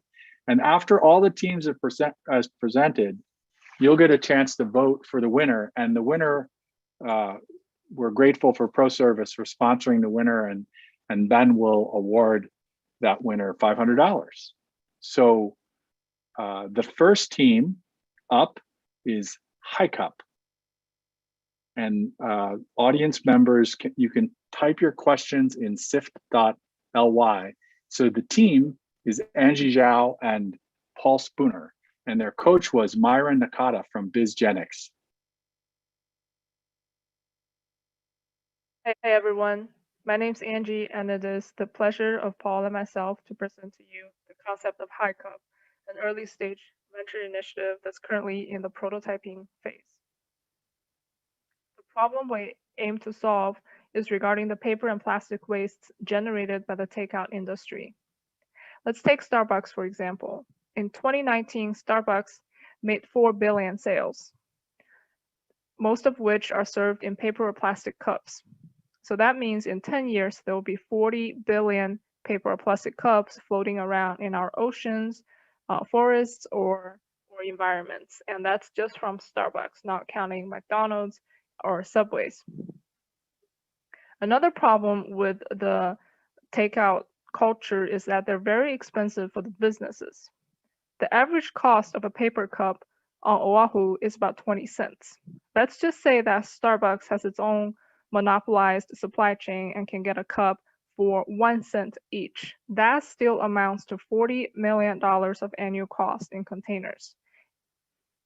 Based on our survey between the local UH community and local small business owners, we've identified that both the vendors as well as the consumers are in search for a green, sustainable alternative, and they're willing to pay extra for this alternative, but so far no such solution exists in our market. So what is HiCUP? HiCUP, we're a dishwashing business. We collect, disinfect, and restock reusable food and beverage containers. And we do so in using 2 models. The first, a vending machine model, serving places such as food courts, cafeterias, farmers markets, and the distribution model, serving independent restaurants. The reason we called our business HiCUP is because we're using cups as a test case. The model really applies to containers, utensils, and anything that is used for packaging, takeout, food and beverages. So how it works is that, take the vending machine model, for example, the user will rent a container from us when our vending machines at food courts and go get their foods. And when they're done, they'll drop off at one of our drop-off locations conveniently located near apartment complexes, office buildings, or near grocery stores, places we know that the users will be stopping by at some point during the week, and they can drop off our containers while running errands. What we'll do then is we'll collect from those drop-off locations, disinfect the containers, and restock. And the reason we we're using two models is because this our business will produce revenue based on the number of containers we wash, and the vending machine model is very advantageous to us because we can serve many vendors at the same time. Let's take a look at local opportunities.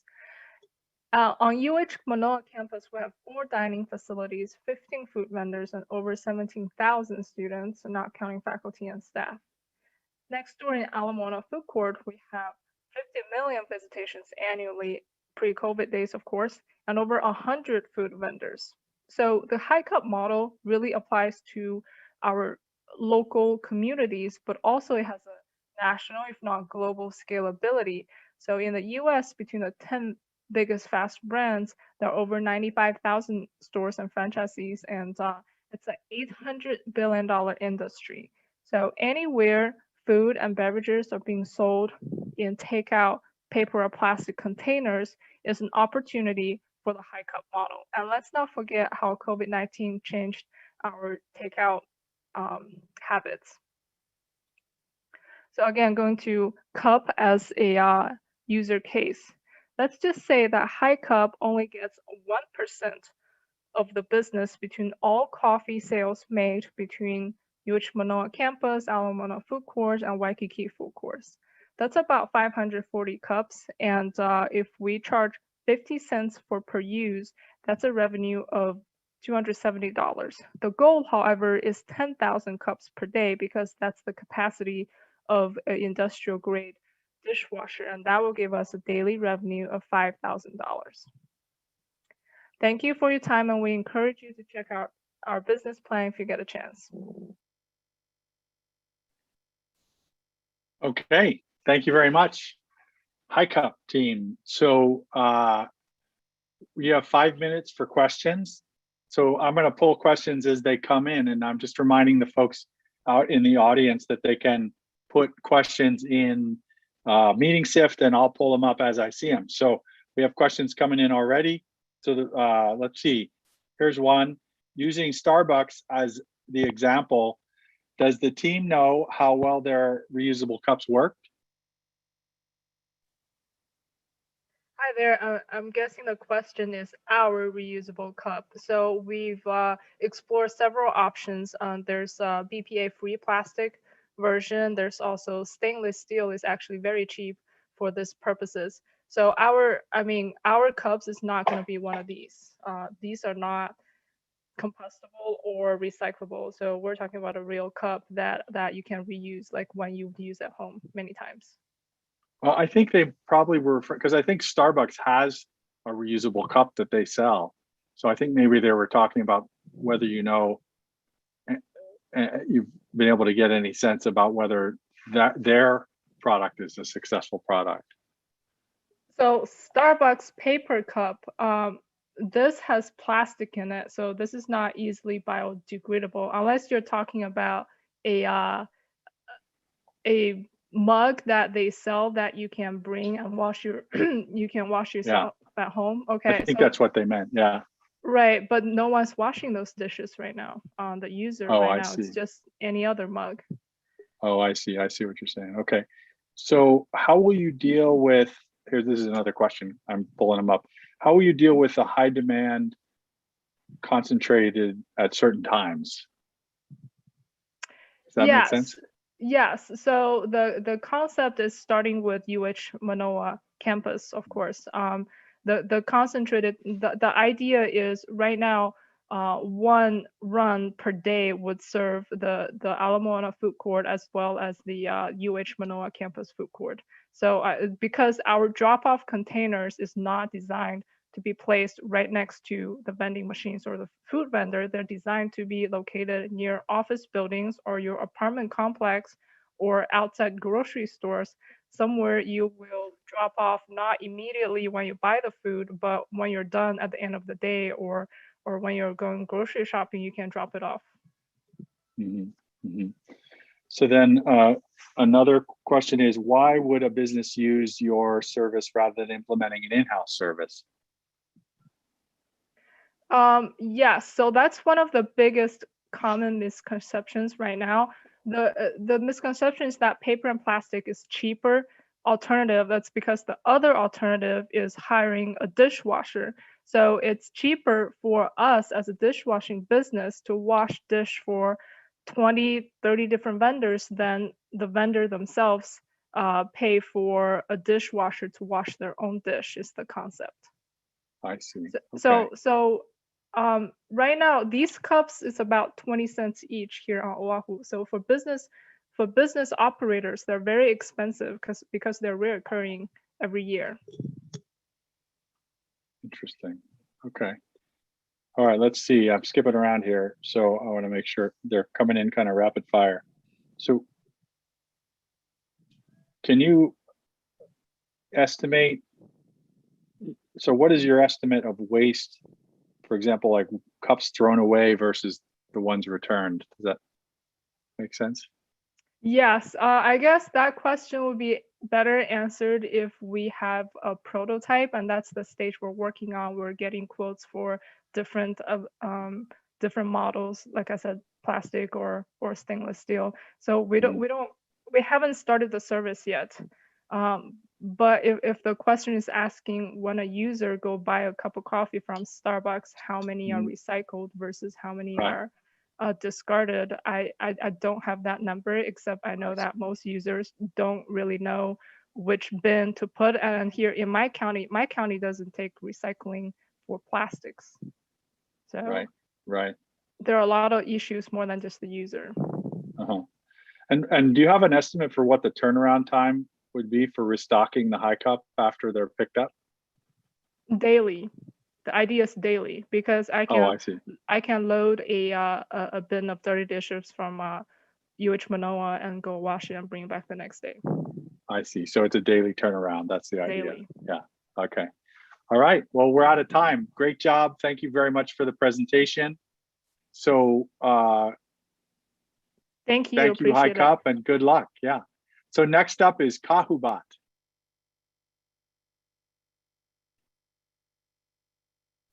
Aloha and good afternoon, ladies and gentlemen. Have you felt unsafe at work or in public spaces during the COVID-19 pandemic, even with masks on? Or have you wondered if workers are sanitizing properly?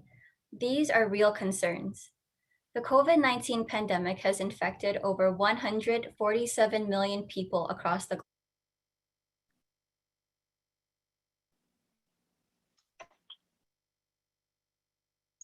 Sorry, go ahead, Peter, and reintroduce the team. Okay, thank you. Yeah, I wanted to remind the audience to type your questions in for KahuBot on sif.ly. If you don't remember how to do that, you haven't maybe just joined us. So the team is Kelly Huang, Juan Li Hu, Sam Kim, Hollis Tam, and Nicole Yuzon. And the coach is Scott Paul of CleanCo Group, Inc.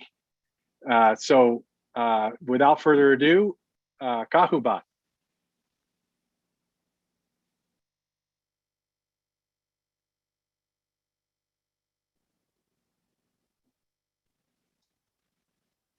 Aloha and good afternoon, ladies and gentlemen. Have you felt unsafe at work or in public spaces during the COVID-19 pandemic, even with masks on? Or have you wondered if workers are sanitizing properly? These are real concerns. The COVID-19 pandemic has infected over 147 million people across the globe, shutting down countries and damaging the global economy. Apart from COVID-19, there are the ever-present problems of the biannual flu and healthcare-acquired infections that have negatively impacted tens of thousands of lives, not to mention the possible uprise of future pathogens. Today, we present to you our solution, KahuBot, a commercial-use autonomous disinfectant robot that promotes a safer environment. We combined electrostatic technology from handheld disinfectant sprayers and the autonomy of UVC robots to create KahuBot, to reduce infectious particles in the air and on top of common surfaces. This is our illustration of KahuBot. It has a compact design, obstacle sensors, and multi-directional nozzles for independent and non-obstructive movement while efficiently cleaning public areas. This decreases the risk of human error and exposure to chemicals and pathogens in the room when cleaning. Its replaceable battery feature also allows for continual disinfection. Compared to the current market, KahuBot stands alone as an autonomous robot with electrostatic and temperature sensing technology. The disinfectant has the ability to wrap all surfaces, even under tables and behind chairs, thoroughly destroying pathogens where UV light fails to reach. The KahuBot can be used in schools, hospitals, airports, warehouses, and by cleaning companies. But currently, our primary focus are schools. To market our product, we'll be reaching out to the sectors of interest and disinfectant suppliers via networking meetings to persuade them to sell our products. Social media platforms, including a personal website, will be leveraged to promote our business publicly. At KahuBot, our priority is customer satisfaction. So to retain them, we will be supplying a full tank of the solution with each payment, with spare parts and additional solutions available for purchase. Each customer review will be taken carefully into consideration as we seek to improve our company, products, and services. To bring in two streams of income, KahuBot will be utilizing a two-way business model, purchasing and leasing. Through the purchasing model, customers are presented the ability to make a one-time payment with a one-year renewable warranty included. For customers not seeking to make a purchase, a leasing model will be offered. Robots will be leased to customers for a one-year contract with monthly leasing fees. Upon the end of the one-year contract, customers have the option to renew their contracts and begin the leasing cycle once again. Despite costing an estimated $5,000 to manufacture the KahuBot, our company will still have a positive cash flow by the end of our third year. To break it down, we will earn $18,000 per robot leased and $30,000 per robot sold. Our goal is to lease 1,000 units by the end of our first year with a calculated gross revenue of $21 million. With time, we intend to up our units leased, thereby increasing our net revenue. Hence, investors who have scaled our startup will be able to receive a 1,339% return on their investment within 5 years. Currently, we are in the developing stages of our first prototype for KahuBot. Our immediate goals are to undergo test trials and legally secure our product through a patent. Moving forward, market research and customer validation will be frequently updated to ensure our product remains prominent. Meanwhile, we will be searching for investors to financially support our future endeavors and contacting manufacturing companies that can assist in mass production. In addition, advertising our product will be essential in attracting our initial customers. And by the end of this year, we plan to successfully launch our product. With that, we hope that participating in the UH Venture competition can financially support our research and development. I would now like to present to you KahuBot's founders. My name is Kelly. I'm Hollis. I'm Han Lee. I'm Samuel. And I'm Nicole, and we're leaders who are passionate in helping you and your family reach a safer tomorrow. Our team would like to send a huge mahalo for this opportunity to present our product. Thank you so much.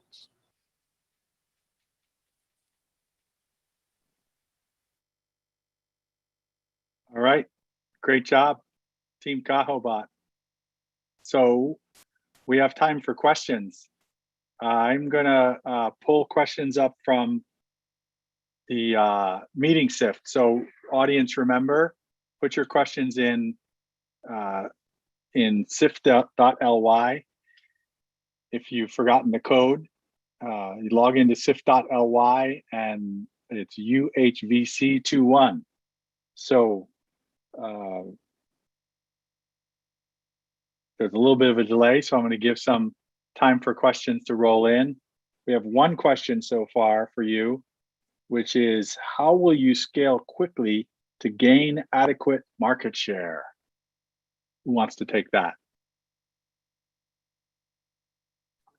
So far we've been trying to enter competitions such as this one, and previously we were also a part of the Mine Hawaii competition. And so by entering these competitions, we're hopefully looking to make more network and also hopefully gain more funding to support our research and development process so that we can move forward with our development and so that we can get the product to be launched by the end of this year. Great. So now the questions are rolling in. So do you have a working prototype at this point? As of right now, we have a slightly prototype. We got the robotic base to work, and we're working on the spraying right now. I see. Okay, so it's some sort of alpha version, maybe. That's great. Yes. So let's see. What else do we have here?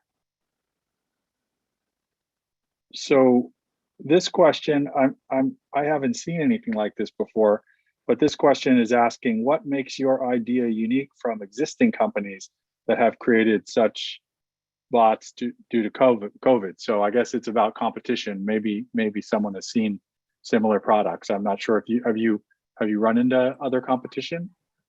So we have done some research. We did see some products that were similar to ours last year. However, our product uses a four-way nozzle which can disinfect 360 degrees. So we have a more efficient way of disinfecting instead of the ones that are on the market right now are mostly single nozzles. We are also trying to utilize electrostatic technology, which isn't really implemented into some of these bots that are spraying. Mm-hmm. Okay. So I guess there's a number of questions here that I'll group all together that have to do with cost. So one of them, well, a number of them relate to the cost, but like maybe, the typical way that you think about cost or of cleaning is a person coming into an establishment and cleaning surfaces by hand. So have you thought about how the cost of your robot would compare to a human coming in and doing this process, using handheld electrostatic disinfectant device or something like that? Yeah, so actually we reached out to a cleaning company in Ohio, Columbus, and we spoke with the CEO from there.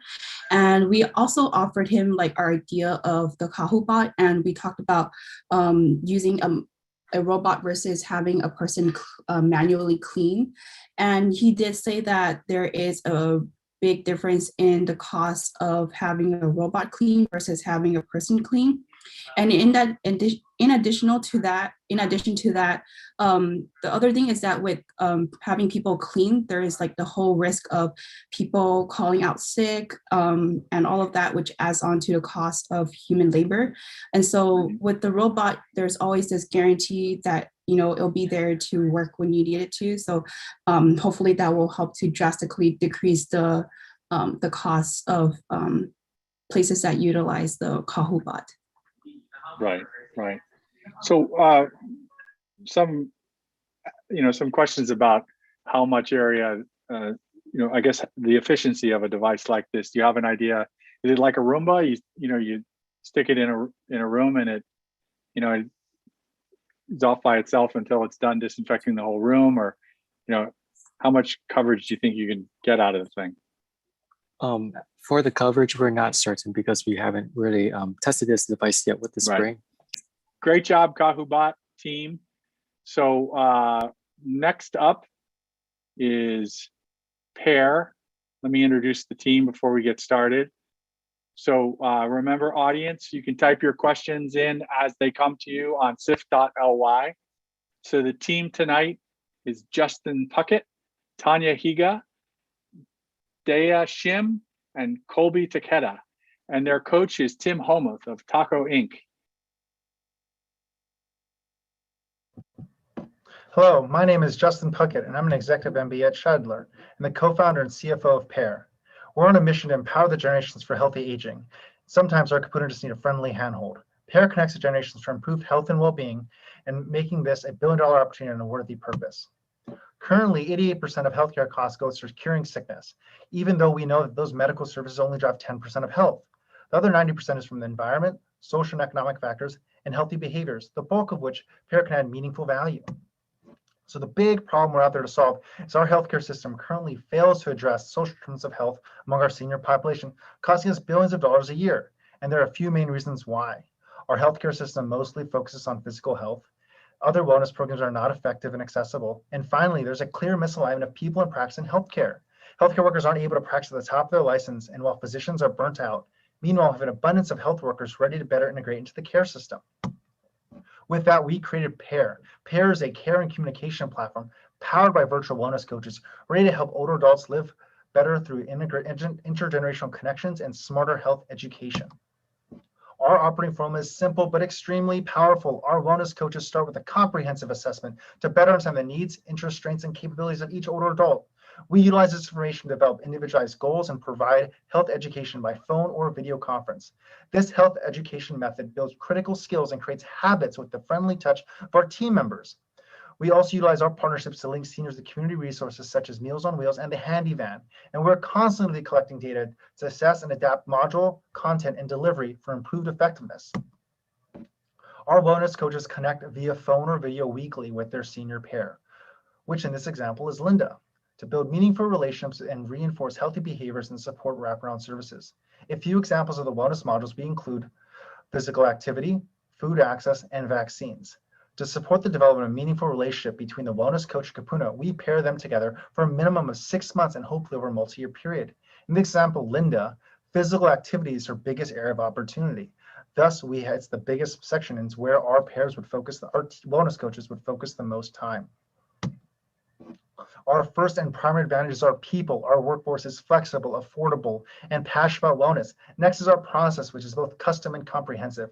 We deliver our wellness modules based on each older adult's individual needs, interests, strengths, and values. Finally, we are tech-enabled but human-centered. We offer a HIPAA-compliant, omni-channel communication platform which can easily integrate with any provider setting. And here's a preview of our tech and how we connect. Our team is highly versatile and has an expansive skill set and deep understanding of healthcare, insurance, wellness, gerontology, and technology. Our clinical team includes primary care physicians, pharmacists, nurses, and therapists. We also have a variety of local and national partnerships that are adding to our success. So why now? With the Medicare population growing rapidly with the aging of the baby boomers, the Medicare population is a key area of focus for healthcare innovation. Our primary customers are the health plans, payers, state agencies, or community organizations. We operate as a monthly per person subscription, which generates $1 of revenue for every minute, and we're able to achieve a gross margin of 50 to 60%. This enables us to provide these high touch offerings at a lower cost than the traditional healthcare delivery system. The market potential is huge. Hawaii has 280,000 Medicare beneficiaries, and if only 20% of the 90,000 lonely seniors use our service, we have an opportunity of $1 million a month of gross profit. On a national scale, with the $62 million Medicare beneficiaries, doing the same math, we have profit up to $200 million per month. We understand our market well, and there's a lot of investment and movement in this space. No one is comprehensively addressing social determinants of health in such an engaging, age-appropriate, cost-effective, and accessible way. We believe this indicates there's a lot of untapped opportunity in this area. We're having exceptional traction since officially launching in March. Every week, we're working with more and more senior clients and have currently secured 5 paid contracts and have 9 in the pipeline. Including our pilot last year, we racked up over 25,000 minutes of talk time, giving us valuable experience and insight. In regards to our people, we've trained 15 wellness coaches and brought on 23 different team members. In the next 3 months, we have massive plans to grow our company and impact more lives. Thank you for the opportunity to share about Pear. Let's elevate social health and empower our kapuna to improve wellness together. Please reach out if you have any questions. Thank you.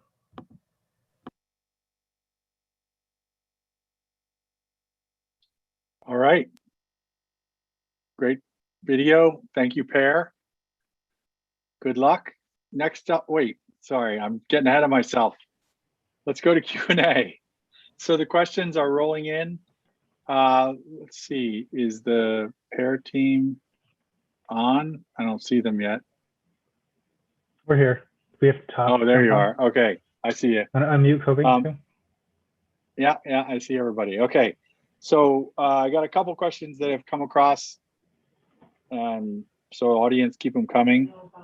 So the first question is, great presentation. Is this limited geographically only to Oahu? No, this can scale. So we are 100% virtual. So we have an ability to be statewide in the beginning. Our beachhead will be in Hawaii with the relationships we have, and we'll quickly scale across the West Coast. So this is near limitless. Yeah, that makes sense. So what resources did you utilize to generate your custom assessment? Does that make sense to you? Toby, you want to take that one? Yeah, sure. There's quite a bit of other assessments out there already that are already validated through research and practice, and we just utilize those. This is what the providers are comfortable with. These are what the payers want to see. And so by using that, we can really validate our value. Okay. So here's another one. Many seniors rely on Medicare.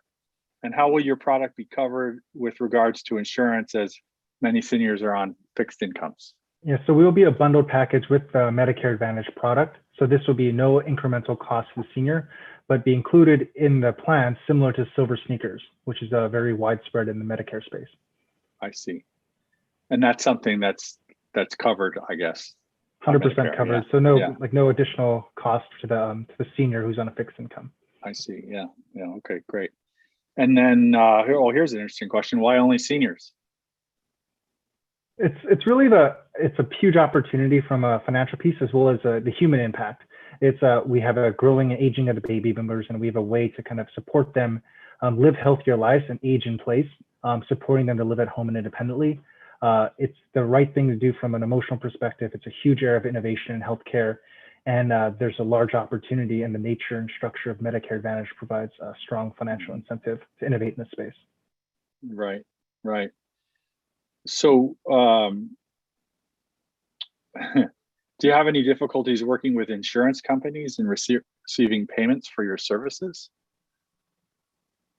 So we're still in the pilot stage. So we have not yet secured any direct contracts with the payers. But during our interviews, we actually connected with over 250 different experts in the health, wellness, senior living, community health space across the board. And we've kind of connected with senior executives at different payers, and they are excited and optimistic about what we can be. And our approach to that is to execute on a few pilots with specific providers, as well as community organizations, to collect data on improved utilization, which bends the total cost of care curve to then be funded by the insurance companies. Okay. We do have the 5 paid contracts now, and those are with public agencies or providers, or other providers directly, as well as the state, which, yes, they do take a lot of pay. Right. Great. Awesome. And okay, so you answered this question was, do you already have customers? And if so, how many and how much do they pay? But you just answered that question. So yeah. We're touching about 7,000 different lives in the past 2 months. Oh, fabulous. Excellent. Great traction. Congratulations.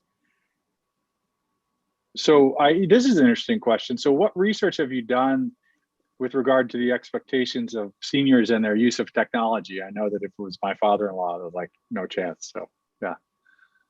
Yeah, because we use phone-based communication channel, we actually don't rely on any physical broadband or computers. However, there is the EDD program that's coming out right now to expand broadband, which is an exciting opportunity.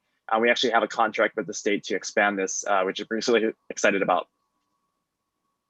Yeah, so there's a number of questions in here about the tech literacy among the senior age group. And so I think that, a lot of people here think that, that's a big obstacle for you. Yeah. So then, telehealth, obviously, some folks in here, the theme about telehealth, got a big boost during COVID, and it seems like a lot of people are going after telehealth in the broadest sense. So I guess, maybe you can comment on competition. Yeah, actually, just getting people on the technology and on broadband is one of the big first steps, which is why we see opportunity for helping them to actually get on their internet providers service right now. So our next step. Yeah. Okay. All right. Thanks very much. Good job. So next up is virtual QB. And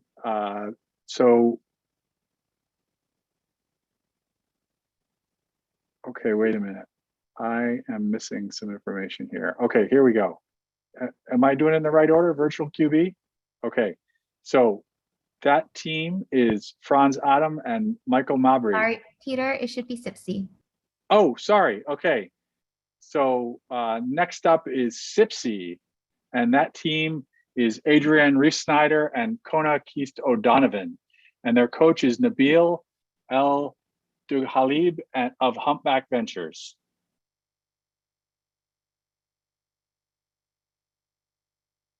Aloha, my name is Adrian, and I'm currently a graduate student at UH pursuing my law and business degrees. And I'm here today to talk with you about my product concept, SipSea. SipSea is a device that can be retrofitted to any waterboard. It allows the user to enjoy their beverage of choice while surfing, paddleboarding, kayaking, etc. This can include water, a sports drink, or even an ice cold beer. The following video gives a brief overview of the SipSea concept. Please note that the device in the video is not my prototype, but simply an existing collapsible water bottle that is used to demonstrate the product concept.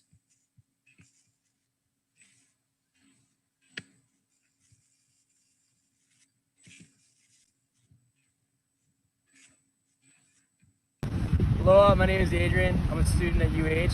I'm a graduate student pursuing my degrees in law and business. And I'm here to talk to you today about the SipSea product. It's something that I came up with.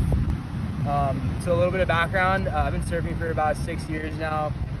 And one of the biggest problems I have when I'm out there in the water is I get really thirsty. About an hour in, usually I get super thirsty and I don't have access to anything to drink. And it pretty much ruins my session. I have to paddle in and rehydrate.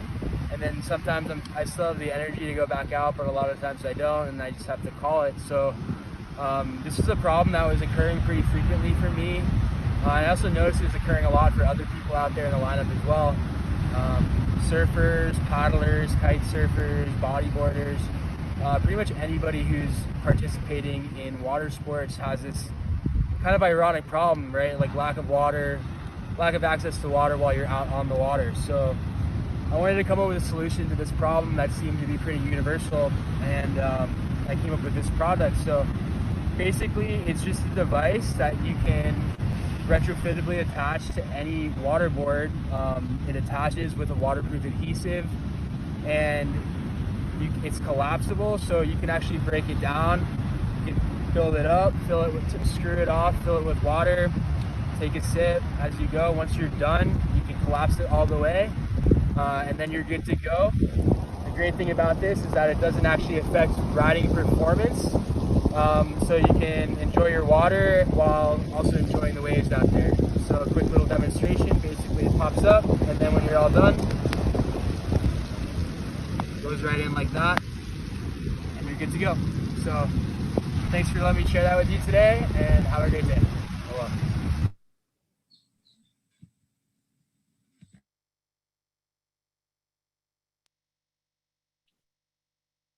Okay. Excellent. So let me see what we have in terms of questions for you two. Actually, I think the video is supposed to keep playing after that. Oh, sorry, Peter. Yeah, there's a little bit more. Hold on. Okay. Participating in water sport. The SipSea. Let me share that with you. Okay, so as noted in the video, the problem the SipSea concept is solving is lack of access to drinking water while participating in water sports. This can lead to dehydration as well as loss of performance. In order to confirm that this is an issue not specific to just me, I conducted a survey and distributed it to people who participate in water sports. Of the 56 responses, I received roughly 95% of respondents voiced that hydration is at least sometimes an issue for them while out in the water. To tackle this problem, I created the SipSea concept and submitted a utility patent for it that is currently pending. Although there's no physical prototype yet due to COVID restrictions this past year, the design elements that I wish to incorporate include the following. The device is retrofittable to any waterboard using a waterproof adhesive. The device can support your standard sized beverage can and water bottle. It can also be expanded to become its own water bottle that can be collapsed when finished with the contents. To validate the SipSea concept, I created a demo by attaching an existing collapsible water bottle to a paddleboard. I then spoke to the managers of all but 2 of the surf shops in Hawaii. Their feedback was resoundingly positive, and 4 of the shops expressed soft committals to sell the SipSea product once I created a working prototype.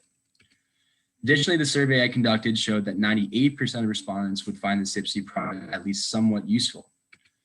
95% of respondents would also buy the product so long as the pricing is appropriate. Therefore, with validation of both the problem of dehydration amongst water sport athletes and the solution of the SipSea product, the next step is to create a physical working prototype. With your votes for SipSea as the wildcard round winner of the Venture competition, we can use the $500 prize to find a 3D designer and create a working physical prototype. We'll then start testing the prototype with the market segments we have targeted. Next, we will get the initial prototype into surf shops based on their stated interest and soft committals to sell the SipSea product. This will allow us to define clear unit economics and manufacturing, which we can then use to acquire more funding and go to market on a large scale. That's all I have for you today. So thank you so much for taking the time to listen, and please help this dream come true by voting for SipSea. Aloha.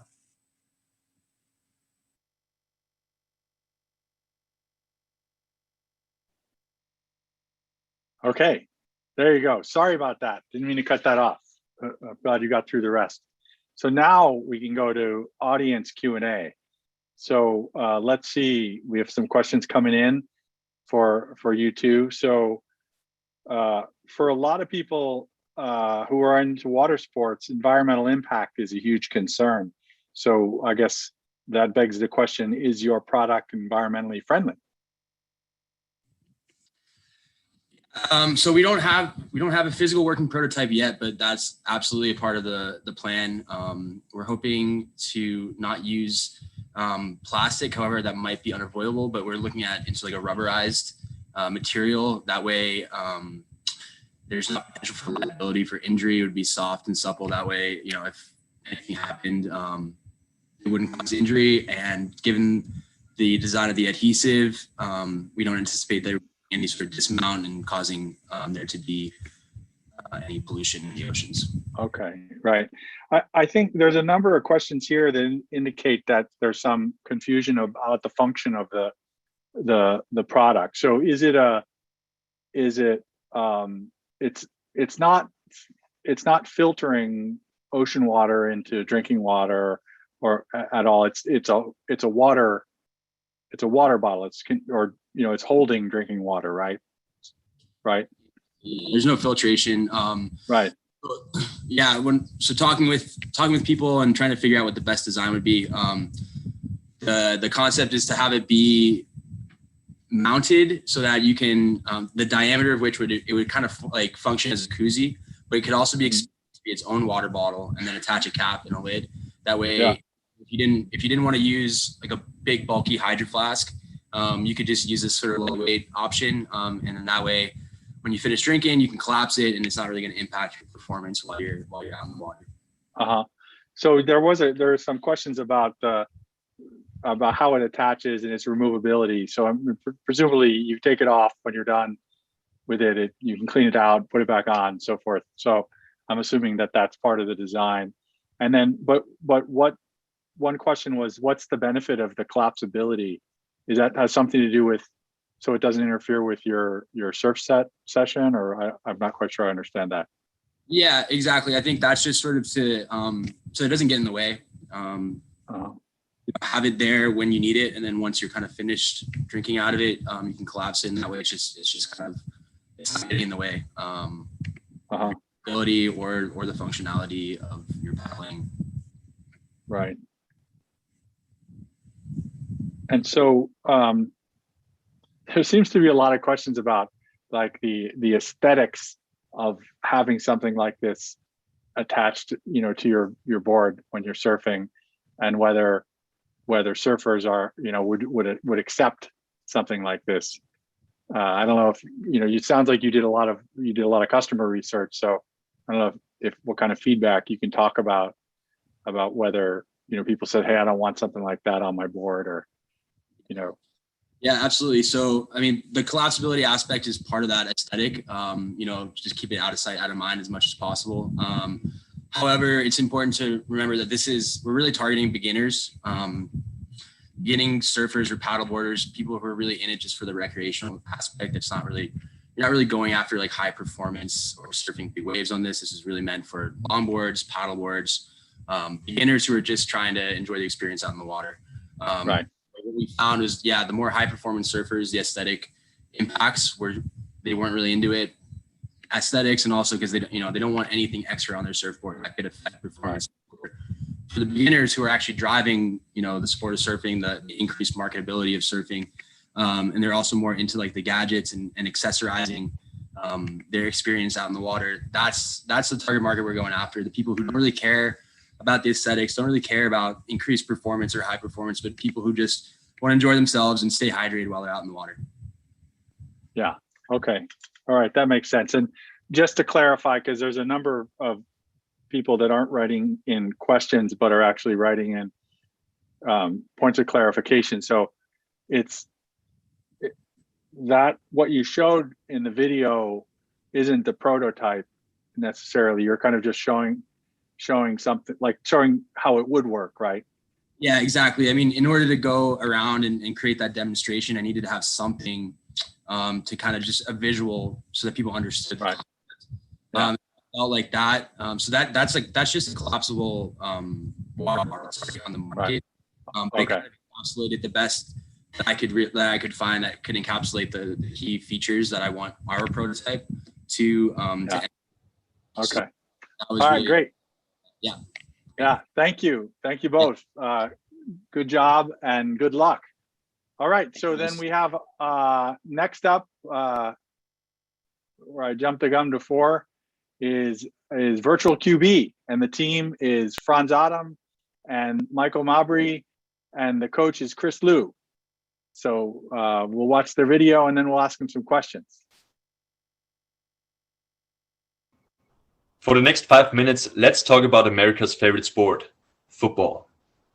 We are Virtual QB, and our mission is to enhance the college football quarterback. We are all students from the University of Hawaii.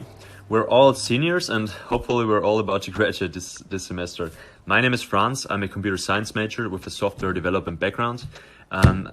Next to me is Michael Mabry. He's a finance, international business and accounting major. And then we have Benjamin Bushra. He's a marketing major, but most importantly, he's also the football manager of the Warriors. Over the last several weeks, we've conducted 40 interviews with NCAA football coaches, players, and staff all across the US. We had contact with programs ranging from junior division colleges all the way up to Division I football. And there was one major customer problem that we could identify. The college football quarterback does not get enough practice in. Every coach we interviewed either agreed or mentioned this as a major problem that its program faces every day. But why is that? The main reason for that is the NCAA. There's something called the 20-hour rule. It's a rule enforced by the NCAA that restricts every student athlete from practicing more than 20 hours. Every game that is being played, any weight sessions that the quarterback attends, or any film that he watches counts towards those 20 hours. And at the end of the day, he's left with maybe a couple hours of actual on-field practice. But repetition and going through offensive plays with his startup line is so essential for the quarterback that coaches all over the US are just trying to figure out ways to get as much practice in and to be as efficient as possible. And we found a solution to this problem. Virtual QB can increase the rate of plays per minute for a quarterback by 300%. And most importantly, it bypasses the 20-hour rule, so quarterbacks can practice on their own time as much as they want. Our product consists of a real trackable football, a software component, and a 225-degree safety net. The user is wearing his virtual reality goggles and he will be able to see himself in the position of the quarterback in virtual reality, simulated on the field. But let us show you a video so you can get a better idea of how exactly our product is designed.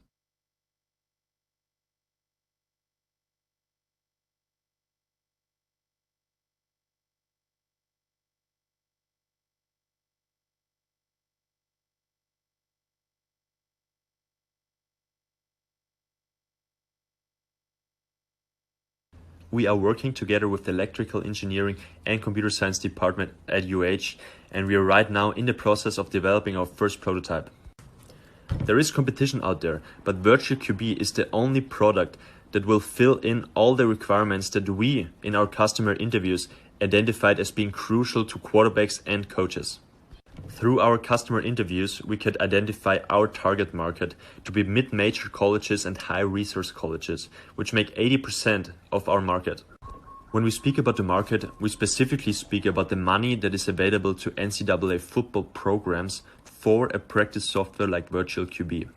And through our customer interviews, we could estimate that market to be roughly around $5 million. But before I go any further on the financial side, I'm going to hand it over to Michael. Jumping into the financials here, we have a startup cost for a business of about $152,000, which consists of about $120,000 for software development, an additional $27,500 for the development of our tracking football, and lastly $5,000 for the patent which we intend to file on the tracking football once the prototype is complete. For the unit production costs, the cost of producing the tracking football and the net combined comes out to about $115. In addition to this, we have about a $500 variable expense buffer per unit, which will cover a warranty on the tracking footballs throughout the duration of the contract period. For other costs, we intend to spend about $40,000 on R&D throughout the first 3 years of operations. Our virtual QB software will be sold in a 3-year contract. In year 1, our goal is to sell to 10 universities, and in year 2, we plan to sell an additional 20 contracts, and in year 3, we plan to sell to an additional 30 universities. After the first 3 years of sales, we estimate that the company will generate about $250,000 in profit. After subtracting the startup costs, we have about $98,000 left over in profit, which we will utilize to hire a marketing team and invest in further R&D, using the feedback from the universities in order to begin preparing for a launch of our product on the open market.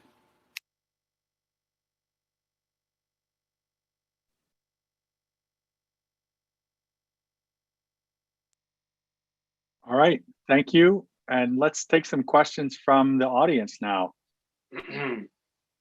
Sorry, I missed you, Ben, in the intros.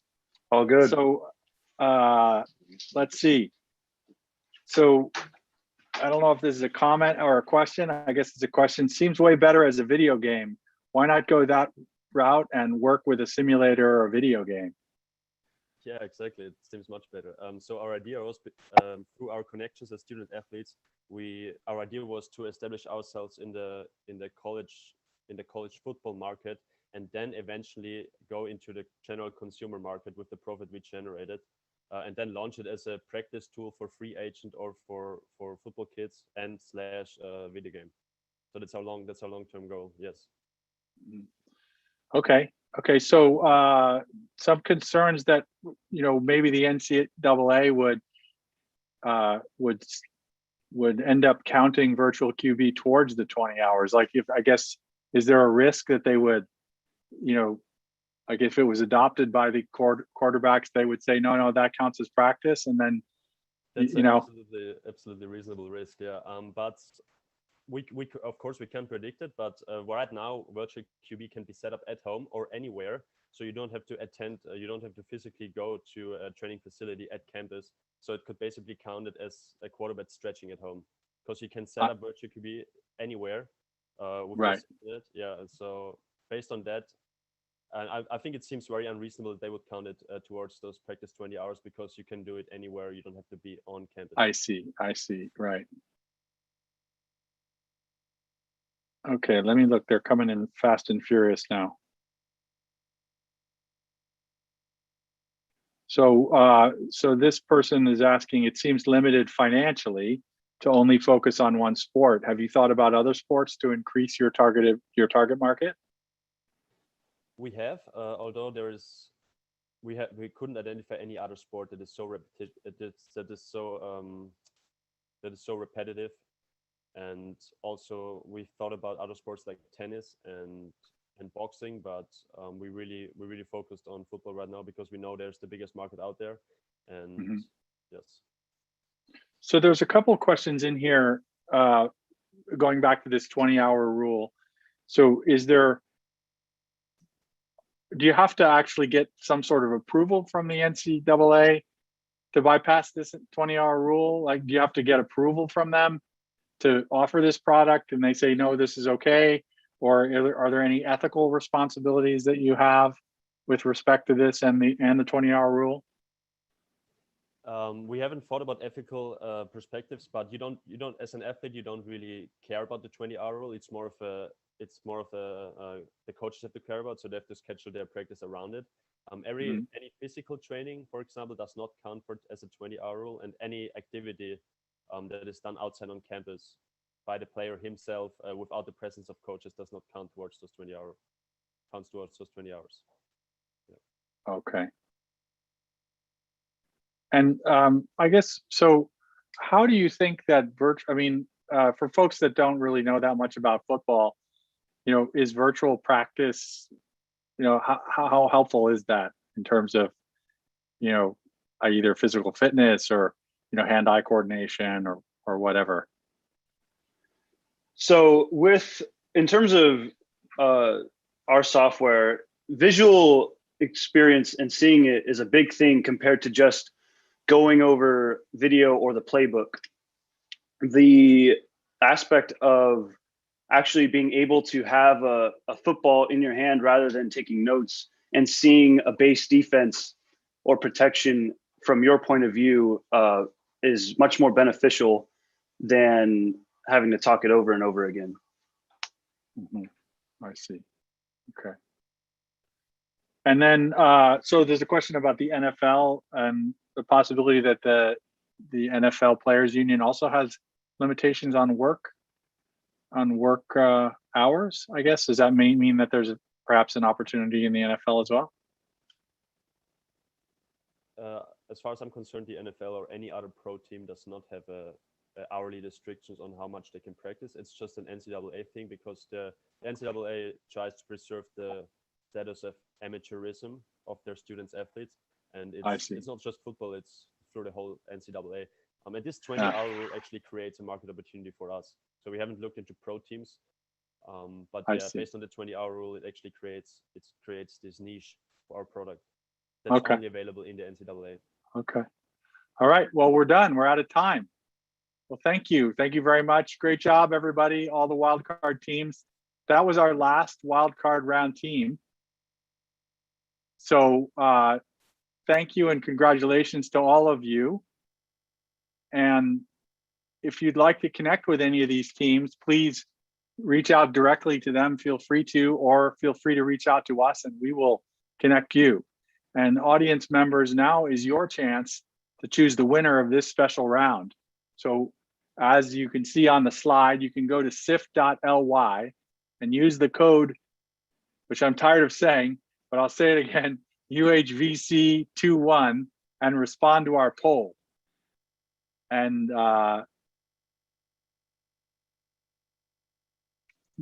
it's been fun giving these teams who worked so hard in this competition a little bit of extra exposure. And not only did we make them work hard all the way through the semifinals, but we made them work hard to produce these videos and then come up and have the courage to pitch to this wider audience. So wildcard teams, please, we hope you'll stick around in the main room until the award ceremony. And wait for the votes to come in.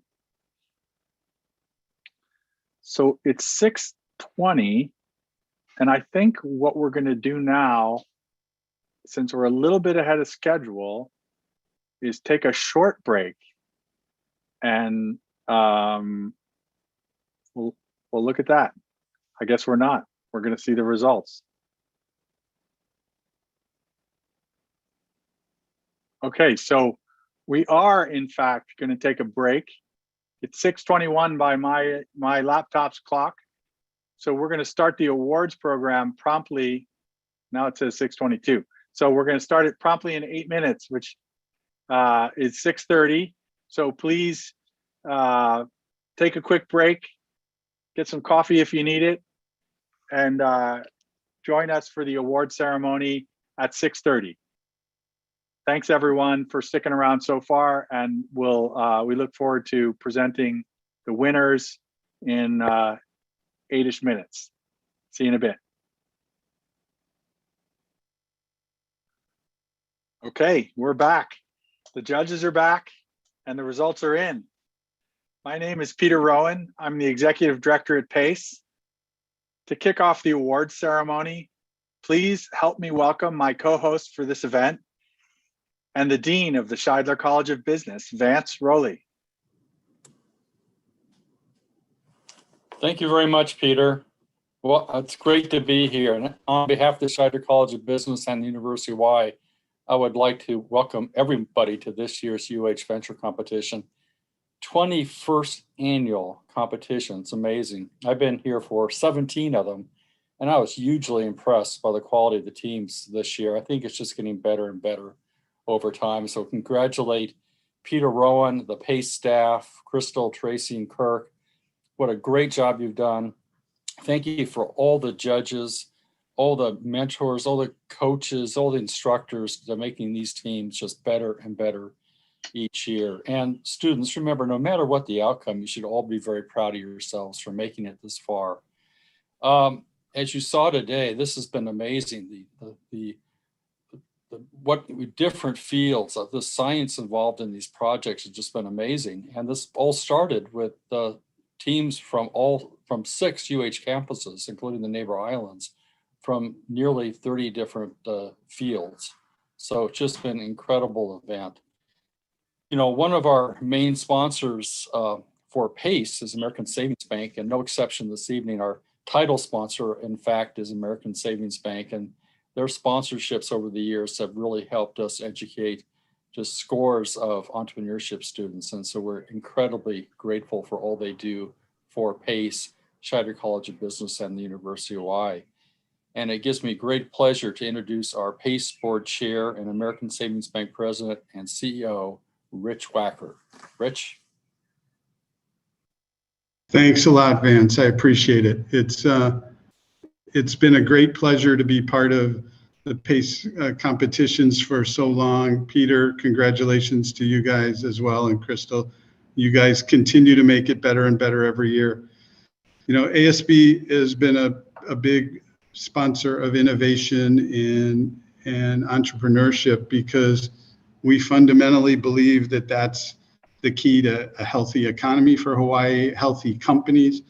And you see it tonight as you look at the different competitions, and in the wildcard round, you see it again. It's the spirit of there's a need, what's the solution? We're going to do it. It's not sitting around saying, you know, somebody should do this and somebody should do that. There's so many situations in the world today where everybody sits around and says somebody should. Well, we're the ones that should. And what you're showing tonight is you're identifying needs. We're getting the spirit of let's go do it. Let's create it. We can do this. And the good thing about it is you create businesses and you create jobs and you create opportunities and you create revenue, and then people can tax it and you can pay for society, because that's how we grow and that's how we address all the needs that we have for Hawaii. So there's no shortage of needs. Even as innovative as bankers are, we could be more innovative and entrepreneurial, and we're just thrilled to be part of sponsoring. So thanks for letting us be a part of it. Congratulations to all of you, and I look forward to hearing the winners. Thank you, Rich. We appreciate you and American Savings Bank so much for your continued support of the next generation of great entrepreneurs in Hawaii, not only through this program, but for all you do in the local ecosystem. So this is an enormous undertaking that involves a big cast of supporters. And as I mentioned at the start of the competition, special thanks to our generous prize sponsors, and a big thanks to this long list of mentors, coaches, judges, and instructors who volunteer untold hours to guide the teams and to polish these presentations. We couldn't run a successful program without their support. And thank you so much. So in addition to this competition, we're proud to offer various programs throughout the year, and much of it could not happen without the support of our community. And I have many people to thank in this area.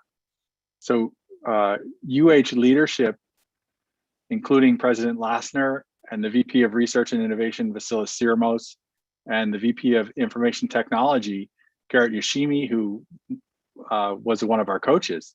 or was one of our mentors, and Provost Bruno, and donors who continue to invest in our programs, and our volunteers who mentor and speak.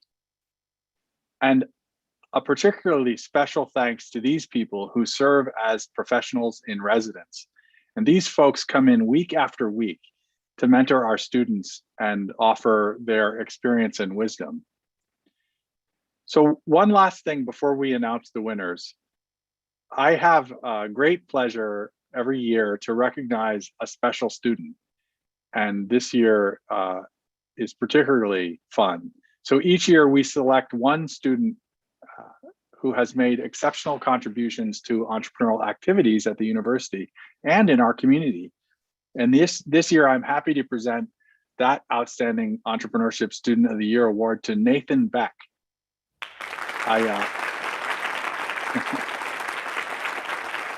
So Nate is a finance and journalism double major at UH Manoa. He uses both disciplines to do great work in our community. Using his finance knowledge, he took on the challenging task of being the inaugural chair of our new Calvin Shindo Student Venture Fund, where he leads a committee of 11 students to manage a real money seed investment fund. And using his journalism skills, he interns at Hawaii Business Magazine, where he enjoys interviewing entrepreneurs and business leaders to share their perspective. In fact, one of the articles he wrote was wonderfully supportive of our efforts at Atherton, and he did that with no encouragement from Susan or I promise. Previously, Nate served as CEO of Lucy's Lab Creamery and was recognized for spearheading a pilot program that put students in managerial roles there. And he also served as president of Hawaii Student Entrepreneurs. In 2019, he was a regional finalist for the EO Global Student Entrepreneur Awards. And last year, he was a finalist for the HVCA Student Entrepreneur of the Year. You can see he's a busy student entrepreneur. So we're so proud of him, and he's so deserving of this award. So congratulations, Nate. So now it's time for the results of the 2021 UH Venture Competition. So everyone in Zoom, if you wouldn't mind turning your cameras on, makes it a lot more exciting. So first, to announce the wildcard winner, we're going to call up our good friend, our PACE board chairman and ProService Hawaii president and CEO, Ben Gotze. Thanks, Peter. Great to be here tonight. What a fun event. It's been awesome. I want to start by just congratulating all the teams in the competition. It was wonderful to see your business plans and hear about your businesses. And then say just ProService Hawaii is really proud to provide the $500 cash prize for the winner of the wild card round. And with that, the team that receives the most votes is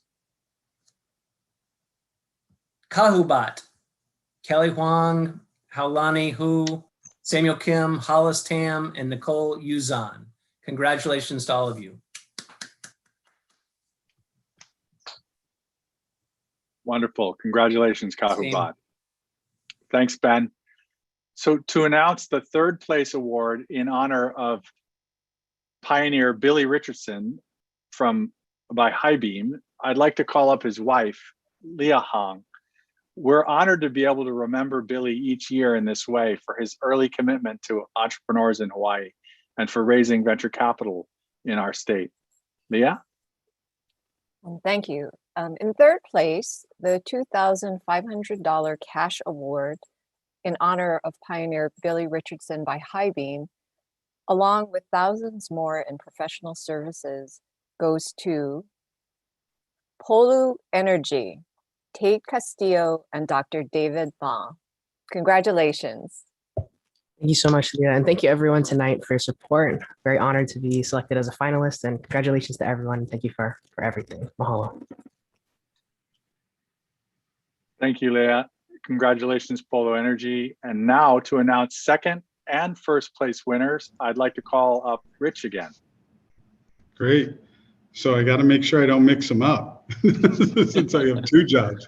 No, it's great. So in second place, the $5,000 American Savings Bank cash prize, plus thousands more in professional services goes to Team Nimbus AI, Kyle Hart, Dr. Peter Sadowski, and Dr. Giuseppe Torri. Congratulations. Great job. Great job. And Rich, will you do us the honors of introducing the first place winner? Yeah, I will, if everybody will do kind of the drum beat on your tables. Yeah, no problem. I'll get it going. Okay. So in first place, the $10,000 American Savings Bank cash prize, plus thousands more in professional services, goes to Team Pulse Utility, Craig Opie, Joseph Ben Gershom, Anthony Lopez, Joshua O'Neill, and Isaac Rodriguez. Congratulations. Mahalo. All right. Thank you so much. Yeah, congratulations. Thank you, Rich. And congratulations to all the competitors. You did such a tremendous job during all this challenging times. And thank you to everyone for watching with us on YouTube. Don't forget, here at Crystal, I'm saying it, don't forget to hit that red subscribe button. And this concludes the program. And the team here, particularly Crystal Lee, who does everything for this program, and Tracy and Kirk, and everyone else, Sasha and Marcus, thank you so much for putting this together. And this concludes our program. Aloha, everyone in the Zoom room, please throw up a shaka and hang on. And those of you out in YouTube land, thank you very much for coming tonight and joining us. So if you wouldn't mind staying, I think we're going to do some pictures for the folks here. So don't leave yet. And I'm not in charge of that though.